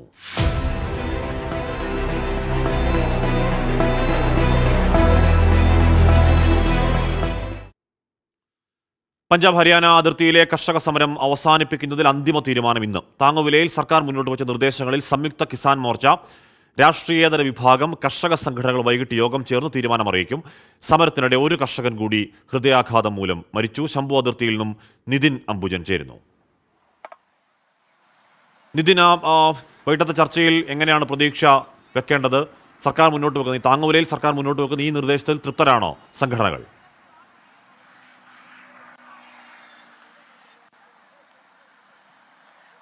ഹാഷ്മി, സർക്കാർ മുന്നോട്ട് വെച്ച നിർദ്ദേശങ്ങളിൽ കർഷക സംഘടനകൾക്കിടയിൽ എന്തായാലും രണ്ടഭിപ്രായം ഉയർന്നിട്ടുണ്ട്. ആ ഒരു സാഹചര്യത്തിൽ സംയുക്തമായി തന്നെ ഇന്ന് വൈകിട്ട് യോഗം ചേരും. അതിനുശേഷം മാത്രമേ ഒരു ഏകാഭിപ്രായത്തിലേക്ക് കർഷക സംഘടനകൾ എത്തുകയുള്ളൂ. നിലവിലിപ്പോൾ കർഷക സംഘടനകൾ ഖനൌരിയിൽ, അതായത് മറ്റൊരു അതിർത്തിയിൽ സമരം ചെയ്യുന്ന ഒരു കർഷകൻ ഹൃദയാഘാതം മൂലം മരിച്ചിരുന്നു. അവിടേക്ക് ഇപ്പോൾ കർഷക സംഘടനാ നേതാക്കൾ പോയിരിക്കുകയാണ്. വന്നതിന് ശേഷം വീണ്ടും ശംഭു അതിർത്തിയിൽ യോഗം ചേരും. വൈകിട്ടോടുകൂടി യോഗം ചേരും. അതിനുശേഷം 7 മണിയോടുകൂടി തന്നെ വാർത്താ സമ്മേളനം നടത്തി നിലപാട് അറിയിക്കാനാണ് ഇപ്പോൾ തീരുമാനിച്ചിരിക്കുന്നത്. എന്തായാലും കർഷക സംഘടനകളെല്ലാം തന്നെ ഇപ്പോൾ അതിലൊരു ഏകാഭിപ്രായത്തിൽ എത്തിക്കൊണ്ട് തീരുമാനം അറിയിക്കുമെന്നാണ് വ്യക്തമാക്കിയിരിക്കുന്നത്. സർക്കാർ മുന്നോട്ട് വെച്ച പ്രധാനപ്പെട്ട നിർദ്ദേശങ്ങൾ പയർവർഗ്ഗങ്ങൾ, ചോളം, പരുത്തി എന്നിവ സഹകരണ സംഘങ്ങൾ വഴി കുറഞ്ഞ താങ്ങുവിലയ്ക്ക് വാങ്ങും എന്നാണ് ഇപ്പോൾ സർക്കാർ കഴിഞ്ഞ ദിവസം, അത് ഇന്നലെ നടത്തിയ ചർച്ചയിൽ പുതുതായി മുന്നോട്ട് വെച്ച നിർദ്ദേശം. അതിനായി NCCF, അതോടൊപ്പം NAFED എന്നീ സഹകരണ സംഘങ്ങൾ വഴിയാകും ഇവയെല്ലാം വാങ്ങുക. അത്തരമൊരു നിർദ്ദേശത്തിലാകും ഇന്ന് പ്രധാനമായും കർഷക സംഘടനകളെല്ലാം തന്നെ യോഗം ചേരുക. എന്തായാലും എല്ലാ വിളകൾക്കും താങ്ങുവില ഉറപ്പാക്കുന്ന നിയമനിർമ്മാണം വേണം എന്നൊരാവശ്യമാണ് ഒരു വിഭാഗം കർഷക സംഘടനകൾ മുന്നോട്ട് വയ്ക്കുന്നത്. ഈ ഒരു കാര്യത്തിലാകും ഇന്ന് വൈകിട്ടത്തെ ചർച്ചയിൽ പ്രധാനമായും തീരുമാനം അറിയിക്കുക. അതുവരെ കർഷകർ ശംഭു അതിർത്തിയിൽ സമാധാനപരമായി തന്നെ സമരം ചെയ്യുമെന്നും അറിയിച്ചിട്ടുണ്ട്. ഇനി അഥവാ ചർച്ചയിൽ സർക്കാർ മുന്നോട്ട് വെച്ച നിർദ്ദേശങ്ങൾ അത് അംഗീകരിക്കാൻ തയ്യാറാകുന്നില്ല എന്നാണ് നിലപാടെങ്കിൽ മറ്റന്നാൾ ഫെബ്രുവരി 21-ന് കർഷകർ ഡൽഹിയിലേക്ക് നീങ്ങാനാണ് ഇപ്പോൾ ആലോചിക്കുന്നത്. അതിന് മുൻപായി തന്നെ ഇന്ന് വൈകിട്ട് യോഗം ചേർന്ന് നിലപാട് അറിയിക്കും. ആ നിലപാട് സമരമായി മുന്നോട്ട് പോവുകയാണ് എന്നാണെങ്കിൽ ഒരുപക്ഷെ ഒരു ദിവസം കൂടി സർക്കാരിന് ഒരു കാലതാമസം നൽകാനാണ് ഇപ്പോൾ ആലോചിക്കുന്നത്. അതിനിടയിൽ സർക്കാർ മറ്റൊരു നിർദ്ദേശം മുന്നോട്ട് വെച്ചില്ല എങ്കിൽ എന്തായാലും സമരമായി മുന്നോട്ട് പോകാനാകും തീരുമാനിക്കുക. എന്തായാലും നിലവിൽ ഇപ്പോൾ സമാധാനപരമായി തന്നെയാണ് ശംഭു അതിർത്തിയിൽ സമരം മുന്നോട്ട് പോകുന്നത്. കഴിഞ്ഞ 4 ദിവസമായി തന്നെ ശംഭു അതിർത്തിയിൽ കർഷകരുടെ തമ്പടിച്ചിരിക്കുന്നു. ഇതിൽ ആദ്യത്തെ ദിവസം ഒഴികെ ബാക്കി എല്ലാ ദിവസവും സമാധാനപരമായി പോകുന്നു. എന്തായാലും ചർച്ചയിലൂടെ രമ്യമായി പരിഹരിക്കുക. അതിൽ കർഷകർ എന്തായാലും ഇന്ന് തന്നെ സമരം അവസാനിപ്പിക്കുന്ന പ്രതീക്ഷയാണ് കേന്ദ്ര സർക്കാർ വൃത്തങ്ങൾ നൽകുന്നത്. ഇന്ന് വൈകിട്ടത്തെ ചർച്ചയിൽ അന്തിമ തീരുമാനമെടുക്കും. അതിനുശേഷം വൈകിട്ട് 7 മണിക്ക് വാർത്താ സമ്മേളനം നടത്തിയാകും കർഷക സംഘടനകൾ നിലപാട് അറിയിക്കുക. നിതിൻ അംബുജനാണ് വാർത്തയുടെ വിവരങ്ങൾ നൽകിയത്. ആക്രമണത്തിൽ സർക്കാർ ഇടപെടലുകൾക്ക് വേഗം പോരാ എന്ന് പറയുകയാണ് മാനന്തവാടി ബിഷപ്പ്. പ്രശ്നങ്ങളിൽ ഉദ്യോഗസ്ഥ സംവിധാനം കാര്യക്ഷമമായി ഇടപെടുന്നില്ല എന്ന് ബിഷപ്പ് മാർ ജോസ് പൊരുന്നേടം പറയുകയാണ്. ഗവർണറോട് പറഞ്ഞാണ് കാര്യങ്ങൾ. സണ്ണി ബി ഒരു മുന്നറിയിപ്പ് നൽകുന്നുണ്ട് പ്രേക്ഷകർ. കൊട്ടാരക്കര ജംഗ്ഷൻ MC റോഡ് വലിയ ബ്ലോക്കാണ്, ആരും ഒന്ന് കയറി കൊടുക്കാൻ നോക്കുക എന്ന് പറയുകയാണ്. എന്താണ് സണ്ണി ആ ബ്ലോക്കിൻ്റെ കാരണം എന്നുകൂടി ഒന്ന് പറയണം. അപ്പോൾ എത്ര സമയം ആ ബ്ലോക്ക് നീളും എന്ന് അറിയാൻ കഴിയാമല്ലോ.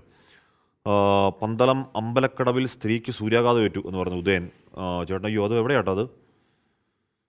ഓക്കെ, ഹൈറിച്ച് കേസിൽ കൂസലില്ലാതെ പ്രതികൾ.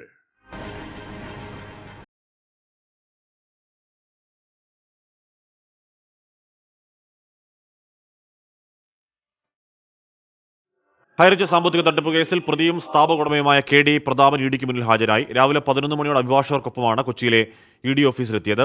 ഭാര്യ ശ്രീനയോട് അന്വേഷണ സംഘം ഹാജരാകണമെന്ന് ആവശ്യപ്പെട്ടിരുന്നെങ്കിലും എത്തിയില്ല. അന്വേഷണം ആരംഭിച്ചതിന് പിന്നാലെ കേസിലെ പ്രതികളായ പ്രതാപനും ഭാര്യയും ശ്രീനയും ഒളിവിലായിരുന്നു. 1630 കോടി രൂപയുടെ സാമ്പത്തിക തട്ടിപ്പ് നടന്നു എന്നാണ് പ്രാഥമിക കണ്ടെത്തൽ. കെ ഡി പ്രതാപന്റെ ചോദ്യം ചെയ്യൽ കൊച്ചിയിലെ ED ഓഫീസിൽ തുടരുകയാണ്. ക്രിപ്റ്റോ കറൻസി വഴി സമാഹരിച്ച പണം പ്രതികൾ വിദേശത്തേക്ക് കടത്തിയതായും സൂചനയുണ്ട്. പ്രതികളുടെ 212 കോടി രൂപയുടെ സ്വത്തുവകകൾ അന്വേഷണത്തിന്റെ ഭാഗമായി ED മരവിപ്പിച്ചിരുന്നു. എറണാകുളം അടക്കം 4 ജില്ലകളിൽ വരും ദിവസങ്ങളിൽ താപനില ഉയരും എന്ന് പറയുന്നു. നേരത്തെ സൂര്യാഘാതമേറ്റ ഒരു കമൻറ്റ് കണ്ടതുകൊണ്ട് പറയുകയാണ്. അപ്പോൾ ചൂട് കൂടും, നമ്മൾ എടുക്കേണ്ട മുൻകരുതലുകൾ എടുക്കുക, ഒരുപാട് വെള്ളം കുടിക്കുക എന്നൊക്കെയുള്ള കാര്യങ്ങൾ വരും ദിവസങ്ങൾ മുന്നറിയിപ്പായി വരും ഉറപ്പായും. കേരള സർവകലാശാല സെനറ്റ് യോഗത്തെക്കുറിച്ച് VC ഡോക്ടർ മോഹനൻ കുന്നുമ്മൽ ഇന്ന് ഗവർണർക്ക് റിപ്പോർട്ട് സമർപ്പിക്കും. ഉന്നത വിദ്യാഭ്യാസ മന്ത്രി യോഗത്തിൽ അധ്യക്ഷത വഹിച്ചത് ചട്ടലംഘനമാണെന്ന് റിപ്പോർട്ടാകും നൽകുക എന്നാണ് സൂചന. സെനറ്റ് യോഗം റദ്ദാക്കിയാൽ ഹൈക്കോടതിയെ സമീപിക്കാനാണ് സെനറ്റിലെ ഇടതംഗങ്ങളുടെ തീരുമാനം. പ്രോ ചാൻസലറായ ഉന്നത വിദ്യാഭ്യാസ മന്ത്രി യോഗത്തിന് അധ്യക്ഷത വഹിച്ചത് ചട്ടലംഘനമാണെന്ന നിലപാടിലാണ് VC മോഹനൻ കുന്നുമ്മൽ. സമാന നിലപാടാകും റിപ്പോർട്ടിലും ഉണ്ടാകുക. സെർച്ച് കമ്മിറ്റിയിലേക്ക് സെനറ്റ് പ്രതിനിധിയെ നൽകേണ്ടെന്ന് തീരുമാനമെടുത്ത യോഗത്തിന്റെ മിനിറ്റ്സിൽ താൻ ഒപ്പിട്ടിട്ടില്ല. ഗവർണറുടെ പ്രതിനിധികളും UDF അംഗങ്ങളും മുന്നോട്ട് വെച്ച പേരുകളും കൈമാറും. VCയുടെ റിപ്പോർട്ടിന്റെ അടിസ്ഥാനത്തിൽ സെനറ്റ് തീരുമാനം ഗവർണർ റദ്ദാക്കാൻ സാധ്യതയുണ്ട്. ഉന്നത വിദ്യാഭ്യാസ മന്ത്രി നിയമലംഘനം നടത്തിയിട്ടില്ല. ചട്ടമനുസരിച്ച് പ്രോ ചാൻസലർക്ക് അധ്യക്ഷയാകാൻ ആരും ചുമതലപ്പെടുത്തേണ്ടതില്ല. സെനറ്റിൽ പ്രമേയം അവതരിപ്പിക്കുകയോ പാസാക്കുകയോ ചെയ്തിട്ടില്ല. ഒരു അംഗത്തിന്റെ അഭിപ്രായത്തിൽ ചർച്ച നടത്തി തീരുമാനമെടുക്കുകയാണ് ചെയ്തതെന്നുമാണ് സർവകലാശാല സിൻഡിക്കേറ്റിന്റെ നിലപാട്. 24 തിരുവനന്തപുരം. KSRTC പെൻഷൻ വിതരണം ഉടൻ ആരംഭിക്കുമെന്ന് മന്ത്രി KB ഗണേഷ് കുമാർ. സഹകരണ ബാങ്കുകളുമായി KSRTC കരാറുണ്ടാക്കിയെന്നും 12 മാസത്തേക്ക് പെൻഷൻ മുടങ്ങില്ലെന്നും മന്ത്രി 24നോട് പറഞ്ഞു. 24 എക്സ്ക്ലൂസീവ്. KSRTCയിലെ പെൻഷൻ വിതരണത്തിൽ നിർണായകമായ നടപടിയിലേക്കാണ് ഗതാഗത വകുപ്പ് കടന്നിരിക്കുന്നത്. പെൻഷൻ വിതരണം തൊട്ടടുത്ത ദിവസം മുതൽ ആരംഭിക്കുമെന്നാണ് മന്ത്രി KB ഗണേഷ് കുമാറിന്റെ പ്രഖ്യാപനം. പണം വന്നു കഴിഞ്ഞു ഉടൻ തന്നെ അതിൻ്റെ നടപടിക്രമങ്ങളെല്ലാം പൂർത്തിയായിട്ടുണ്ട്. അത് ഏതാനും ദിവസങ്ങൾ ഇപ്പോൾ കൊടുത്തു തുടങ്ങി കാണണം. പെൻഷനായിരിക്കുന്ന ഒരാൾക്കും മന്ത്ലി പെൻഷൻ കിട്ടുമെന്നുള്ള കാര്യത്തിൽ ഇനി ആശങ്ക വേണ്ട. അടുത്ത 12 മാസത്തേക്ക് അവരുടെ പെൻഷൻ കൃത്യമായി കൊടുക്കാനായി സഹകരണ ബാങ്കുകളുമായി അവരുടെ കൺസോർഷ്യമുണ്ട്. കൺസോർഷ്യമായിട്ട് നമ്മൾ എഗ്രിമെൻ്റ് ഒപ്പിട്ട് കഴിയും. ജീവനക്കാർക്ക് ശമ്പളം ഒറ്റഘട്ടമായി നൽകാൻ ശ്രമം തുടരുന്നു. തനിക്ക് തൊഴിലാളി യൂണിയനുകളുടെ പിന്തുണ ലഭിക്കുന്നുണ്ടെന്നും ഗണേഷ് കുമാർ വ്യക്തമാക്കി. അതിനുള്ള പരിശ്രമം നടത്തി തുടങ്ങിയിട്ടുണ്ട്. ഞാൻ എല്ലാ തരത്തിലുമുള്ള പരിശ്രമം മുഖ്യമന്ത്രിയോട് ചില പ്രപ്പോസൽസ് ഞാൻ കൊടുത്തു. അദ്ദേഹം അംഗീകരിച്ചു. അപ്പോൾ ആ പ്രപ്പോസൽ അനുസരിച്ച് ട്രൈ ചെയ്യാനാണ് അദ്ദേഹം എന്നോട് പറഞ്ഞിരിക്കുന്നത്. ഞാൻ കൊടുത്ത ആശയം അനുസരിച്ച് അദ്ദേഹം ട്രൈ ചെയ്യാൻ പറഞ്ഞു. അദ്ദേഹത്തിന് പിന്തുണ തന്നിട്ടുണ്ട്. ട്രൈ ചെയ്തിട്ട് ഫൈനലി അദ്ദേഹത്തിനെ അറിയിക്കും. ജീവനക്കാരെ കൂടി മുഖവിലക്കെടുത്താൽ മാത്രമേ KSRTCയെ മികച്ച രീതിയിൽ മുന്നോട്ട് കൊണ്ടുപോകാനാകൂവെന്നും ഗതാഗത മന്ത്രി 24നോട് പറഞ്ഞു. ശ്രീജിത് ശ്രീകുമാരൻ, 24, പത്തനംതിട്ട. ഇങ്ങനെ ചൂട് കൂടിയ ആൾ കരിഞ്ഞു പോകുമല്ലോ എന്ന് പറയുന്നുണ്ട് ശ്രീരാജ് കാലിക്കട്ട്. ഒന്ന് സൂക്ഷിക്കണം, ഉറപ്പായും ഒന്ന് സൂക്ഷിക്കണം എന്നായിരുന്നു തർക്കൽ കാര്യം. എന്നാണ് ഇന്നും നാളെയും എറണാകുളം, തൃശ്ശൂർ, കണ്ണൂർ ജില്ലകൾ ഉയർന്ന താപനില 37 ഡിഗ്രി സെൽഷ്യസ് വരെയും, ആലപ്പുഴ, കോട്ടയം, കോഴിക്കോട് ജില്ലകളിലെ ഉയർന്ന താപനില 36 വരെയും ഉയർന്നേക്കാം. എന്ന് പറഞ്ഞാൽ സാധാരണ നിലയേക്കാൾ 4% വരെ അധികം ഡിഗ്രി സെൽഷ്യസ് ഉണ്ടാകും താപനില ഉയരാൻ സാധ്യത എന്ന് കേന്ദ്ര കാലാവസ്ഥാ വകുപ്പ് പറയുകയാണ്. അപ്പോൾ ഒന്ന് നട്ടുച്ച സമയത്തൊക്കെ പരമാവധി പുറത്തേക്ക് ഇറങ്ങാൻ സൂക്ഷിക്കുക. രാജസ്ഥാനിൽ കോൺഗ്രസിന് തിരിച്ചടി. കോൺഗ്രസ് MLA മഹേന്ദ്രജിത് സിംഗ് മാളവ്യ BJPയിൽ ചേരും. അശോക് ഗെഹ്ലോട്ടിന്റെ അടുത്ത അനുയായിയാണ് മഹേന്ദ്രജിത് സിംഗ് മാളവ്യ. ബൽറാം നുരങ്ങാടി വിവരങ്ങളുമായി ചേർന്നു. ബൽറാം, കമൽനാഥിൻ്റെ ഒക്കെ വാർത്ത കേട്ട് കമൽനാഥിൻ്റെ മകനൊക്കെ അത് നിഷേധിക്കുന്നുണ്ടെങ്കിലും കൂടുതൽ പേരുകൾ കേൾക്കുകയാണ്, കൂടുതൽ സ്ഥിരീകരണങ്ങൾ വരികയുമാണ്.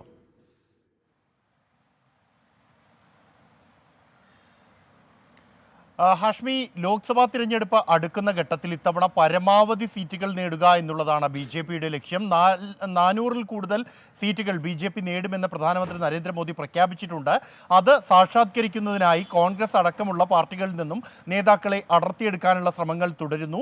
അതിൽ രാജസ്ഥാനിൽ കോൺഗ്രസിന് ഏറ്റവും വലിയ ഒരു തിരിച്ചടിയാവുകയാണ് മഹേന്ദ്രജിത് സിംഗ് മാളവ്യ BJPയിലേക്ക് എന്ന റിപ്പോർട്ടുകൾ. അദ്ദേഹം മേവർ മേഖലയിൽ നിന്നുള്ള ഒരു ആദിവാസി നേതാവാണ്. ശക്തമായ ജനസ്വാധീനമുള്ള ഒരു നേതാവാണ്. 2013-ൽ കോൺഗ്രസിന് കനത്ത തിരിച്ചടിയേറ്റ് വെറും 21 MLA-മാർ മാത്രമായ ഘട്ടത്തിലും സ്വന്തം മണ്ഡലം സംരക്ഷിക്കാൻ കഴിഞ്ഞ ഒരു നേതാവാണ് മാളവ്യ. അദ്ദേഹം നേരത്തെ സച്ചിൻ പൈലറ്റിൻ്റെ പക്ഷത്തായിരുന്നു.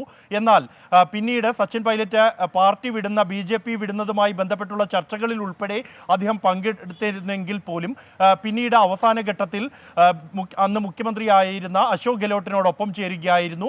അതിൽ തുടർന്ന് ഇങ്ങോട്ട് അശോക് ഗെഹ്ലോട്ടിൻ്റെ ഏറ്റവും വിശ്വസ്തനായ നേതാവ് എന്നറിയപ്പെടുന്ന ആളാണ് മാളവ്യ. അദ്ദേഹം BJPയുമായി പ്രാഥമിക ചർച്ചകൾ പൂർത്തിയായിരിക്കുന്നു.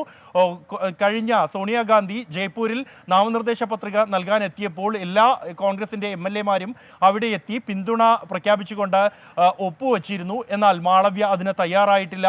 ആ ഘട്ടത്തിൽ അദ്ദേഹത്തിൻ്റെ അസാന്നിധ്യമാണ് ഇത്തരത്തിൽ കോൺഗ്രസ് നേതൃത്വം ഇത്തരത്തിലുള്ള ആലോചനയിലേക്കും പരിശോധനയിലേക്കും കടന്നത്. എന്നാൽ മാളവ്യ BJPയുമായി ചർച്ച നടത്തി കഴിഞ്ഞിരിക്കുന്നുവെന്നും ഉടൻ തന്നെ BJPയിലേക്ക് എത്തും എന്നുമാണ് പുറത്തുവരുന്ന സൂചനകൾ. 2 ദിവസത്തിനകം തന്നെ BJP അംഗത്വം മാളവ്യ സ്വീകരിക്കുമെന്നും തന്നോടൊപ്പമുള്ള ഒരു വലിയ വിഭാഗം പ്രാദേശിക നേതാക്കളെ കൂടി BJPയിലേക്ക് കൊണ്ടുവരും എന്നുമാണ് പുറത്തുവരുന്ന റിപ്പോർട്ടുകൾ. അതിനായുള്ള ഒരുക്കങ്ങൾ ആരംഭിച്ചു കഴിഞ്ഞതുമായാണ് രാജസ്ഥാനിൽ നിന്നും പുറത്തുവരുന്ന വിവരം. ബൽറാമാണ് വാർത്തയുടെ വിവരങ്ങൾ നൽകിയത്. ലോക്സഭാ തെരഞ്ഞെടുപ്പാണ്. അയാറാം ഗയാറാം രാഷ്ട്രീയത്തിൻ്റെ ഉത്തമ ദൃഷ്ടാന്തങ്ങൾ ഇപ്പോഴും അവിടെ ഇവിടെയൊക്കെ ഉണ്ട്. കൂടുതൽ പേര് അങ്ങോട്ടും ഇങ്ങോട്ടൊക്കെ പോകും എന്ന് തന്നെ കരുതണം. വയനാട് പുൽപ്പള്ളിയിൽ പശുവിനെ കൊന്ന കടുവയെ മയക്കുവടി വെക്കാൻ നീക്കം നടത്തുകയാണ്. കടുവ പുൽപ്പള്ളി 56-ലുണ്ട്. RRT സംഘം തെരച്ചിൽ തുടരുന്നു. മയക്കുവടി വെക്കാൻ ബേലൂർ മഖന ദൗത്യസംഘവും കൂട്ടത്തിലുണ്ട് കേട്ടോ. കാര്യം ഇത് ഏതാണ്ട് ഒരു ഈ ഏരിയ ആയത് കാരണം ആ കടുവയെ തളയ്ക്കാനാണ് നീക്കം. സജീഷ് കണ്ണൂർ ചോദിക്കുകയാണ്, ഇന്നലെ ആഷ്മിയുടെ ഫാമിലിയെ അവതാരപ്പുലികൾ കാണിച്ചത് ശരിക്കും സർപ്രൈസ് ആയിരുന്നു ചോദിക്കുകയാണ്. ശരിക്കും സർപ്രൈസ് ആയിരുന്നു. ഇന്ന് മാത്രമല്ല, സാധാരണ ഇത്തരം എന്തെങ്കിലും നീക്കം ഉണ്ടെങ്കിൽ എന്തെങ്കിലും ചോർന്ന് കിട്ടുന്നതാണ്. ഇത് SKനും ആ പ്രോഗ്രാം പ്രൊഡ്യൂസറും മാത്രം തമ്മിലുള്ള ആ ടോപ്പ് സീക്രട്ട് ഏർപ്പാടായിരുന്നു എന്ന് പറഞ്ഞാൽ എൻ്റെ കാര്യം മാത്രമല്ല, KR ഗോപികൃഷ്ണൻ്റെ അമ്മ വന്നതും SP ജയകുമാറിൻ്റെ ഫാമിലി വന്നതും ഒക്കെ ആരും ഒന്നുമേ അറിഞ്ഞിട്ടില്ല. ആ സമയത്ത് അപ്പോൾ കണ്ട് ഞെട്ടിയതാണ്. സത്യമാണത്. അത് 100% സർപ്രൈസ് തന്നെയായിരുന്നു. മാത്രമല്ല വീട്ടുകാർ പോലും പറഞ്ഞില്ല. അതാണ് എൻ്റെ അതിൻ്റെ ഒരു സർപ്രൈസ് പാക്ക്. തൃശൂർ ഭാരതരിയുടെ വിതരണം പോലീസ് തടഞ്ഞു. മുല്ലശ്ശേരിയിലാണ് സംഭവം. അടുത്ത വ്യാഴാഴ്ച പഞ്ചായത്തിൽ ഉപതെരഞ്ഞെടുപ്പ് നടക്കാനിരിക്കുന്ന പശ്ചാത്തലത്തിലാണ് നടപടിയെന്നാണ് പോലീസിന്റെ വിശദീകരണം.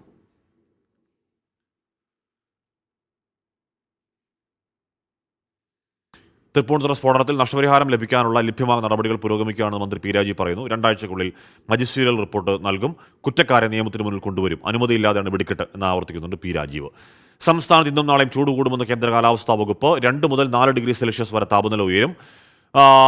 6 ജില്ലകളിലാണ് താപനില ഉയരുന്ന മുന്നറിയിപ്പ്. അലക്സ് റാം മുഹമ്മദ് ആ വാർത്തയോടെ വിവരങ്ങൾ വെച്ചിരുന്നു. അലക്സ്, കടുത്ത ചൂടിലേക്ക് കാര്യങ്ങൾ പോകുന്നു എന്നുള്ളതാണ്. അലക്സ് റാം മുഹമ്മദ് ഇല്ല. അപ്പോൾ എന്തായാലും കടുത്ത ചൂടിലേക്ക് കാര്യങ്ങൾ പോകുന്നു എന്നുള്ളതാണ് മനസ്സിലാക്കേണ്ടത്. നേരത്തെയൊക്കെ നമ്മൾ പലയാവർത്തി പറഞ്ഞു, എടുക്കേണ്ട മുൻകരുതൽ എടുക്കുക, കുടയുമായി പുറത്തേക്ക് ഇറങ്ങുക, പരമാവധി പുറത്തേക്ക് ഈ സമയത്ത് ഉച്ചയ്ക്ക് നട്ടുച്ചയ്ക്കൊക്കെ കഴിയുമെങ്കിൽ ഇറങ്ങാതിരിക്കുക, പരമാവധി വെള്ളം കുടിക്കുക തുടങ്ങിയ മുന്നറിയിപ്പ് സ്വീകരിക്കുക. കാര്യം വരാൻ പോകുന്നത് കൊടും ചൂടാണ്. TP കേസിലെ ഹൈക്കോടതി വിധി പൂർണ്ണമായി പഠിച്ച ശേഷം ആവശ്യമെങ്കിൽ പ്രതികരിക്കുമെന്ന് P. മോഹനന്റെ പ്രതികരണം. വിധി പകർപ്പ് കണ്ടിട്ടില്ല. വിധിയുടെ വ്യാഖ്യാനങ്ങളിൽ പ്രതികരിക്കാനില്ലെന്നും P. മോഹനൻ പറഞ്ഞു. അത് സംബന്ധിച്ചിട്ട് വിധി പകർപ്പൊക്കെ ഒന്ന് പരിശോധിച്ചതിന് ശേഷം എന്തെങ്കിലും അഭിപ്രായമൊക്കെ പറയേണ്ടതുണ്ടെങ്കിൽ അപ്പോൾ പറയുന്നതായിരിക്കും ഉചിതം. അല്ലാതെ എന്തെങ്കിലും പറയുന്നത്, ഒരു ഹൈക്കോടതി വിധിയുമായി ബന്ധപ്പെട്ട് പറയുന്നത് ഔചിത്യം പൂർണ്ണമായിരിക്കില്ല എന്നാണ് കരുതുന്നത്. പ്രശ്നം പറയുകയാണ്, കേരളത്തിൽ നിന്ന് ഉത്തരേന്ത്യൻ രാഷ്ട്രീയത്തെ വിലയിരുത്തരുത്. പണം, അധികാരം ഇതൊക്കെയാണ് അവർക്ക് മുൻഗണന. അധികാരമുള്ളിടത്തേക്ക് നേതാക്കൾ ഒഴുകും എന്ന് ഇർഷാദ് പുലിവട്ട പിന്നെയും പറയുകയാണ്. ഒരു പരിധിവരെ ശരിയാട്ടോ അത്. ചൂടിൻ്റെ കാര്യത്തിൽ പാലക്കാട് ഒട്ടും പുറകിലല്ല എന്ന് ഷമി പറയുന്നുണ്ട്. വൈശാഖ് പിന്നെ ആവർത്തിക്കുന്നു, CPO റാങ്ക് ഹോൾഡേഴ്സ് അനിശ്ചിതകാല സമരം തുടങ്ങിയിട്ട് ഇന്നേക്ക് 6 ദിവസമായി. ഞങ്ങളുടെ ന്യായമായ നീതിക്ക് വേണ്ടിയാണ് സമരം ചെയ്യുന്നത്. ദയവ് ഇതിന് പ്രാധാന്യം കൊടുക്കണം എന്ന് വൈശാഖ് ആവർത്തിക്കുന്നു. എല്ലാ തവണയും കമന്റ് ബോക്സിൽ വരുന്ന CPO റാങ്ക് ലിസ്റ്റുകാരുടെ ആ പ്രതികരണങ്ങൾ വായിക്കാറുള്ളതാണ്. വാർത്ത കൊടുത്തിട്ടുണ്ട്. രാജേന്ദ്രൻ വയല പറയുന്നു, ചൂട് കുറയ്ക്കാൻ ഉപ്പിട്ട കഞ്ഞിവെള്ളം ധാരാളമായി കുടിക്കുക എന്നൊക്കെ പറയുകയാണ്. ചേർത്തലയിൽ യുവതിയെ ഭർത്താവ് പെട്രോൾ ഒഴിച്ച് കത്തിക്കാൻ ശ്രമിച്ചു. ചേർത്തല താലൂക്ക് ആശുപത്രിക്ക് അടുത്ത് ഇന്ന് രാവിലെയായിരുന്നു സംഭവം. കടക്കരപ്പള്ളി സ്വദേശി ആരതിയെ ഭർത്താവ് ശ്യാംജി ചന്ദ്രനാണ് കൊലപ്പെടുത്താൻ ശ്രമിച്ചത്. കുടുംബ പ്രശ്നമാണ് കൊലപാതക ശ്രമത്തിന് പിന്നിൽ. ഇന്ന് രാവിലെയാണ് ചേർത്തല താലൂക്ക് ആശുപത്രിക്ക് സമീപം യുവതിയെ പെട്രോൾ ഒഴിച്ച് കത്തിച്ച് കൊലപ്പെടുത്താൻ ശ്രമം നടന്നത്. കടക്കരപ്പള്ളി സ്വദേശിനി ആരതിയെയാണ് ഭർത്താവ് ശ്യാംജി ചന്ദ്രൻ ആക്രമിച്ചത്. സ്കൂട്ടറിൽ ജോലിസ്ഥലത്തേക്ക് പോവുകയായിരുന്ന ആരതിയെ ബൈക്കിലെത്തി തടഞ്ഞു നിർത്തിയ ശേഷം പെട്രോൾ ഒഴിച്ച് തീ വയ്ക്കുകയായിരുന്നു. ആരതിയുടെ നിലവിളി കേട്ട് ഓടിയെത്തിയ പ്രദേശവാസികൾ തീ അണച്ച ശേഷം പോലീസിനെ വിവരം അറിയിച്ചു. ആക്രമണത്തിനിടെ ശ്യാംജിത്തിനും പൊള്ളലേറ്റു. പകുതിക്ക് വെച്ച് ബൈക്ക് ആ പെണ്ണിന്റെ സ്കൂട്ടർ വട്ടം വെച്ചിട്ട് പെട്രോൾ ഒഴിച്ചിട്ടാണ് ആ പെണ്ണ് പോസ്റ്റിനോടം വരെ ഓടി. രണ്ടാമത് അവിടെ വെച്ച് ഒഴിച്ച് അങ്ങനെ കത്തി ഇവിടെ അപ്പുറത്തെ വീടിന്റെ ഗേറ്റിനോട് വന്ന് കാറിക്കൂവിൻ അവിടെ നിന്ന് അതിന്റെ പുറകെ പെട്രോൾ ഒഴിച്ചിട്ട് രണ്ടാമത് അവനും കത്തി ഇതുപോലെ വന്നിട്ട് തന്നെയാണ് പിന്നെ ഈ പെണ്ണിൻ്റെ ഭർത്താവ് തന്നെയാണ് ഈ ഒഴിച്ചെന്ന് പറഞ്ഞത്. ഡൈവേഴ്സാണ്, 2 പിള്ളേരുണ്ടെന്ന് ആ പെണ്ണ് തന്നെ വിളിച്ച് പറയുന്നുണ്ട്. ഇരുവരും ആലപ്പുഴ മെഡിക്കൽ കോളേജ് ആശുപത്രിയിൽ ചികിത്സയിലാണ്. 24 ആലപ്പുഴ. ആലപ്പുഴ കാട്ടൂരിൽ അധ്യാപകൻ മർദ്ദിച്ചതിന് പിന്നാലെ 7ാം ക്ലാസ് വിദ്യാർത്ഥി പ്രജിത്തിന്റെ ആത്മഹത്യ ചെയ്തതിൽ പ്രതിഷേധം ശക്തം. കുട്ടിയുടെ ചിതാഭസ്മവുമായി മാർച്ച് നടത്തിയ നാട്ടുകാർ ദേശീയപാത ഉപരോധിച്ചു. അധ്യാപകനെതിരെ നടപടിയെടുക്കണമെന്നാവശ്യപ്പെട്ട് SFI പ്രവർത്തകരും സ്കൂളിലേക്ക് മാർച്ച് നടത്തി. ഹോളി ഫാമിലി വിസിറ്റേഷൻ പബ്ലിക് സ്കൂളിലെ കായികാധ്യാപകൻ ചൂരൽ കൊണ്ട് മർദ്ദിച്ചതിന് പിന്നാലെയാണ് 7ാം ക്ലാസ് വിദ്യാർത്ഥി പ്രജിത്ത് ജീവനൊടുക്കിയത്. സഹപാഠി തലകറങ്ങി വീണപ്പോൾ വെള്ളം നൽകാൻ പോയതിനായിരുന്നു മർദ്ദനം. അധ്യാപകനെതിരെ വിദ്യാർത്ഥികൾ മൊഴി നൽകിയിട്ടും മണ്ണഞ്ചേരി പോലീസ് നിയമ നടപടികൾ സ്വീകരിക്കുന്നില്ലെന്നാണ് നാട്ടുകാരുടെ ആരോപണം. കുട്ടിയുടെ ചിതാഭസ്മവുമായി നാട്ടുകാർ രാവിലെ സ്കൂളിലേക്ക് പ്രതിഷേധ പ്രകടനം നടത്തി. സ്കൂളിന് മുന്നിൽ പോലീസ് പ്രതിഷേധക്കാരെ തടഞ്ഞു. തൊട്ടുപിന്നാലെ പ്രതിഷേധവുമായി എത്തിയ SFI പ്രവർത്തകരും പോലീസും തമ്മിൽ ഉന്തും തള്ളുമുണ്ടായി. കുട്ടിയുടെ മാതാപിതാക്കൾക്ക് നീതി ലഭിക്കുന്നതുവരെ ആ കുട്ടിയുടെ മരണത്തെ തുടർന്ന് ആ മരണത്തിന് ഭാഗമായിട്ടുള്ള മുഴുവൻ പേരെയും നിയമത്തിന്റെ മുന്നിൽ കൊണ്ടുവന്ന് ഉറപ്പായ ശിക്ഷ നൽകുന്നതുവരെ SFI ഇത്തരത്തിലുള്ള മാർച്ചുമായും പ്രതിഷേധവുമായി മുന്നോട്ട് തന്നെ പോകും. സ്കൂളിലെ അധ്യാപകർ പ്രജിത്തിന്റെ സഹപാഠികളുടെ വീട്ടിലെത്തി മൊഴിമാറ്റാൻ നിർബന്ധിക്കുന്നുവെന്നും ആരോപണം ഉയരുന്നുണ്ട്. കുറ്റക്കാർക്കെതിരെ കർശന നടപടിയെടുക്കുമെന്ന് DYSP വിജയൻ അറിയിച്ചു.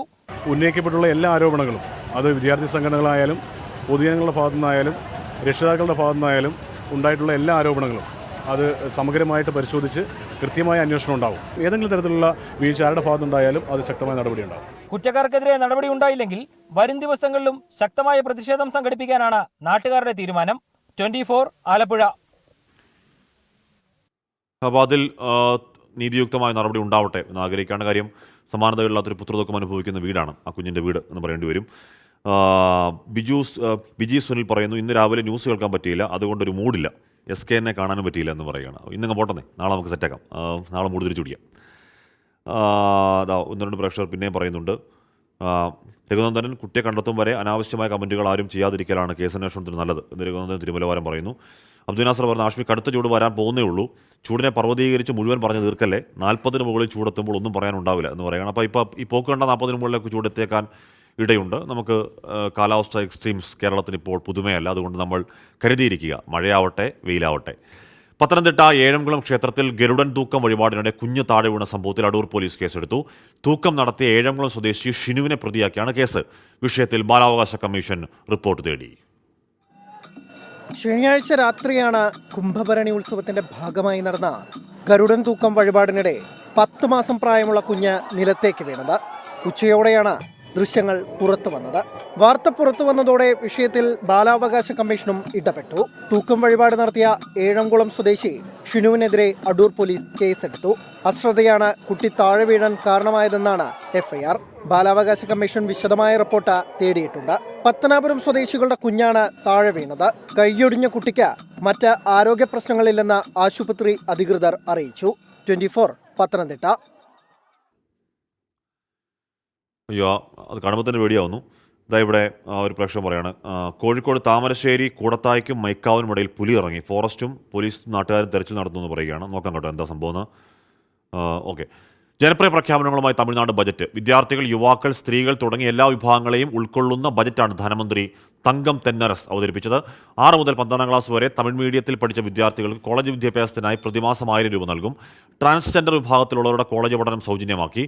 മെട്രോ 2ാം ഘട്ടത്തിൽ 12,000 കോടി വകയിരുത്തി. കലൈഞ്ചർ കനവ് ഇല്ലം പദ്ധതി പ്രകാരം 6 വർഷം കൊണ്ട് 8 ലക്ഷം വീടുകൾ നിർമ്മിച്ചു നൽകും. വിരുദുനഗർ, സേലം ജില്ലകളിൽ ടെക്സ്റ്റൈൽ പാർക്കുകൾ സ്ഥാപിക്കും. രാമനാഥപുരത്ത് marine water sports centre, autism ബാധിച്ചവർക്കായി പ്രത്യേക സെന്റർ, മുഖ്യമന്ത്രിയുടെ റൂറൽ റോഡ് പദ്ധതിക്കായി 1000 കോടി എന്നിവയ്ക്കാണ് ബജറ്റിൽ പ്രധാനമായി ഊന്നൽ നൽകിയിട്ടുള്ളത്. പാലക്കാട് CPIM ലോക്കൽ കമ്മിറ്റി സെക്രട്ടറിയുടെ നേതൃത്വത്തിൽ ബ്രാഞ്ച് സെക്രട്ടറിയെയും മകനെയും ഊരുവിലക്കിയതായി പരാതി. ക്ഷേത്രത്തിൽ കയറരുതെന്നും കുടുംബച്ചടങ്ങുകളിൽ പങ്കെടുക്കരുതെന്നുമാണ് നിർദ്ദേശം. ഊരുവിലക്ക് പിൻവലിക്കാൻ 1 ലക്ഷം രൂപ നൽകണമെന്നാണ് സമുദായത്തിന്റെ ആവശ്യം. ലോക്കൽ കമ്മിറ്റി സെക്രട്ടറിക്ക് മകനോടുള്ള വ്യക്തിവൈരാഗ്യമാണ് പരാതിക്ക് പിന്നിൽ എന്ന് ബ്രാഞ്ച് സെക്രട്ടറി 24നോട് പറഞ്ഞു. 24 എക്സ്ക്ലൂസീവ്. ഊരുവിലക്ക് നിങ്ങൾ മനസ്സിലാക്കിയത് എങ്ങനെയാണ്? അവർ പറഞ്ഞു തന്നെയാണ്. അവർ പറഞ്ഞത് എല്ലാവരും കൂടി ഒരു 10 പിള്ളേർ ചേർന്നിട്ടാണ് ഇത് പറഞ്ഞിരിക്കുന്നത്. ഊരുവിലക്ക് നമ്മുടെ സമുദായത്തിൽ ഒരു പരിപാടിക്ക് അവരെ വിളിക്കാൻ പാടില്ല. അമ്പലത്തിൽ പൊങ്കൽ വയ്ക്കും, ആ പൊങ്കലും പരിപാടികളിൽ അമ്പല പരിപാടിക്കും പോകാൻ പാടില്ല, കല്യാണത്തിന് പോകാൻ പാടില്ല. അപ്പോൾ അവരെ ഒറ്റപ്പെടുത്തി നിർത്തുക തന്നെ വേണം. ഇനി പൊങ്കൽ കഴിഞ്ഞ് പിറ്റേ ദിവസം ആലോചിച്ചിട്ട് നമുക്ക് അവരെ ചേർത്താം എന്നാണ് അവർ പറഞ്ഞത്. 2024 നമ്മുടെ നാട്ടിലാണ് പുരോഗമനം ആവോളം പറയുന്ന പാർട്ടിയുടെ ലോക്കൽ സെക്രട്ടറി തന്നെ കുടുംബത്തെ ഊരുവിലക്കാൻ സമുദായത്തിനൊപ്പം മുന്നിൽ നിന്നത്. രാത്രിയിൽ ബന്ധുവീട്ടിൽ പോയതിനെ തെറ്റായി ചിത്രീകരിച്ച് വ്യാജ പരാതി നൽകി സമുദായത്തിനെ കുടുംബത്തിന് നേരെ തിരിക്കാൻ കൊടുമ്പ് വെസ്റ്റ് ലോക്കൽ കമ്മിറ്റി സെക്രട്ടറിയായ വി കലാധരൻ ശ്രമിച്ചുവെന്നാണ് പരാതി. അപ്പം ഞങ്ങളുടെ അറിവിൽ ആരും പരാതിയില്ല. ആരാണ് ചോദിച്ചപ്പോൾ വിളിക്കുകയും പറഞ്ഞു. വിളിച്ചു. അപ്പോൾ അവൾ ഇളയിച്ച് വന്നിട്ട് പറഞ്ഞു എനിക്കൊരു പരാതിയില്ല, ഞാൻ ആരോടൊന്നും പറഞ്ഞിട്ടുമില്ല, ഈ വിഷയത്തും വിട്ടോളി, എനിക്കൊരു പരാതിയില്ല. അവർ മകളും പറഞ്ഞു, ഇളയിച്ചയും പറഞ്ഞു. അപ്പോൾ ഞങ്ങൾ പോയപ്പോൾ പറഞ്ഞു, എൻ്റെ വലിയ മകൻ പറഞ്ഞു എന്താ കാരണം എന്ന് പറഞ്ഞപ്പോൾ ഇതേപോലെ പലതും പറയും, നിങ്ങളത് സമുദായം ഏറ്റെടുക്കുമോ, ഇത് വേണ്ടാത്ത വിഷയം ചർച്ച ചെയ്യണ്ട, ഇത് സോൾവ് ചെയ്ത് വിട്ടോളി, ഇത് വലിയ കാര്യത്തിലേക്ക് പോകുന്നു അവൻ പറഞ്ഞു. അപ്പോൾ പറ്റില്ല, ഇത് തെറ്റ് വെച്ചേ പറ്റുള്ളൂ, നിങ്ങൾ പൈസ വെച്ചിട്ടില്ലെങ്കിൽ ഒറ്റക്കൊടിയാക്കും എന്ന് പറഞ്ഞു. എന്നാൽ പിന്നെ നിങ്ങളുടെ സൗകര്യം പോലെ ചെയ്തോളിയും പറഞ്ഞുകൊണ്ട് ഞങ്ങൾ കൊണ്ടുവന്നു. ഊരു വിലക്കിയ കുടുംബത്തിന് ക്ഷേത്രത്തിൽ കയറാൻ വിലക്കുണ്ട്. കുടുംബത്തിലെ ചടങ്ങുകളിലും പങ്കെടുക്കാനാകില്ല. ഊരു വിലക്ക് പിൻവലിക്കാൻ 1 ലക്ഷം രൂപ തെറ്റുപണം കെട്ടിവെക്കണമെന്നാണ് ആവശ്യം. നല്ലൊരു വലിയൊരു എമൗണ്ട് ആണ്.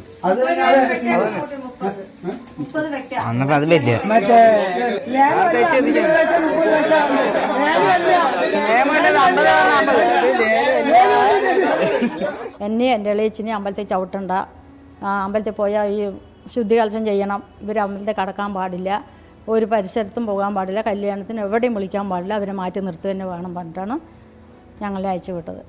ഇതന്നെ അവിടെ കഴിഞ്ഞത്. ഊരു വിലക്കിനു പിന്നാലെ കടുത്ത ഭീഷണിയാണ് അമ്മയും മകനും നേരിടുന്നത്. ഈ സാഹചര്യത്തിൽ സംരക്ഷണം ആവശ്യപ്പെട്ട് ജില്ലാ പോലീസ് മേധാവിക്ക് പരാതി നൽകി കാത്തിരിക്കുകയാണ് കുടുംബം. പാർട്ടി നേതൃത്വത്തിനും പരാതി നൽകിയിട്ടുണ്ട്. 2024 CPIM LC സെക്രട്ടറിയുടെ നേതൃത്വത്തിൽ ഒരു കുടുംബത്തെ ഊരു വിലക്കുന്നു എന്നതാണ് സംഭവത്തിൻ്റെ ഗൗരവം വർദ്ധിപ്പിക്കുന്നത്. കുടുംബം പാർട്ടിയിലും പരാതി നൽകിയിട്ടും ഇതുവരെ ഒരു നടപടിയും ഉണ്ടായിട്ടില്ല. രാജീവ് സുദേവിനൊപ്പം പാലക്കാട് നിന്ന് നിഖിൽ പ്രമേഷ്, 24. ഊരുവിലക്ക് എന്ന പ്രാകൃത നടപടി മാത്രമല്ല, തെറ്റുപണം എന്നൊക്കെയുള്ള ജാർഗൺസ് ഇട്ടുകൊണ്ട് അതിൽ മാറ്റാൻ 1 ലക്ഷം രൂപ ആവശ്യപ്പെടുക സാധു കുടുംബത്തോട് നമുക്ക് പറയുന്നത് CPM ലോക്കൽ സെക്രട്ടറിയുടെ നേതൃത്വത്തിലാണ്. പാർട്ടി പരിശോധിക്കട്ടെ, പാർട്ടി ഗൗരവമായി പരിശോധിക്കട്ടെ എന്ന് ആഗ്രഹിക്കുകയുമാണ്. ഒരു പക്ഷേ വിൽസൺ മത്തായി പറയുന്നു, പ്രാകൃത രീതിയിൽ ശിക്ഷാരീതികൾ സ്വീകരിക്കുന്ന അധ്യാപകരെ തീർച്ചയായും ശിക്ഷിക്കണം. അധ്യാപകർ കുട്ടികളായിരുന്നപ്പോൾ അവർക്ക് കിട്ടിയ ശിക്ഷാ നടപടികൾ പുതിയ തലമുറയിൽ നടപ്പാക്കുകയാണ് എന്ന് വിൽസൺ മത്തായി. ആത്മഹത്യയുടെ പശ്ചാത്തലത്തിലാണ് വിൽസന്റെ ആ നിലപാട്. വയനാട് പുൽപ്പള്ളിയിൽ പശുവിനെ കൊന്ന കടുവയെ മയക്കൂടി വെക്കാനുള്ള നടപടികൾ പുരോഗമിക്കുന്നു. പുൽപ്പള്ളി 56-ലാണ് കടുവ നിലവിലുള്ളത്. RRT സംഘം തെരച്ചിൽ തുടരുന്നു. വിവരങ്ങളുമായി അരുൺ പാറക്കലിലേക്ക് പോകും മുമ്പ് ഒരു പ്രതികരണത്തിലേക്ക്. ഇന്ന് രാവിലെ ആയിരുന്നു 9:15 കഴിഞ്ഞപ്പോൾ അവിടെ തുണി വിരിച്ചുകൊണ്ടിരിക്കുകയായിരുന്നു. ആ ഭാഗത്തുനിന്ന് ക്രോസ് ചെയ്ത് പോകുന്നതായിരുന്നു കണ്ടത്. അത്യാവശ്യം വലിപ്പമുള്ളതെന്നല്ല. അപ്പം തന്നെ ഹസ്ബൻഡിനെയാണ് വിളിച്ചത്. ചേട്ടനും പിന്നെ ആൾക്കാരെയൊക്കെ വിളിച്ചുകൊണ്ട് വന്നു. ഫോറസ്റ്റുകാരൊക്കെ വന്നായിരുന്നു. ഇപ്പോൾ ഇവിടെ തെരച്ചിൽ നടന്നുകൊണ്ടിരിക്കുക. തീർച്ചയായിട്ടും 2-3 ദിവസമായിട്ട് ഉറങ്ങിയിട്ട് പിള്ളേരൊക്കെ എല്ലാവർക്കും ഭയങ്കര പേടിയാണ്. അരുൺ പാറക്കൽ ചേരുന്നു. അരുൺ, RRT സംഘത്തിന്റെ കണ്ണിൽ കടുവ പെട്ടോ?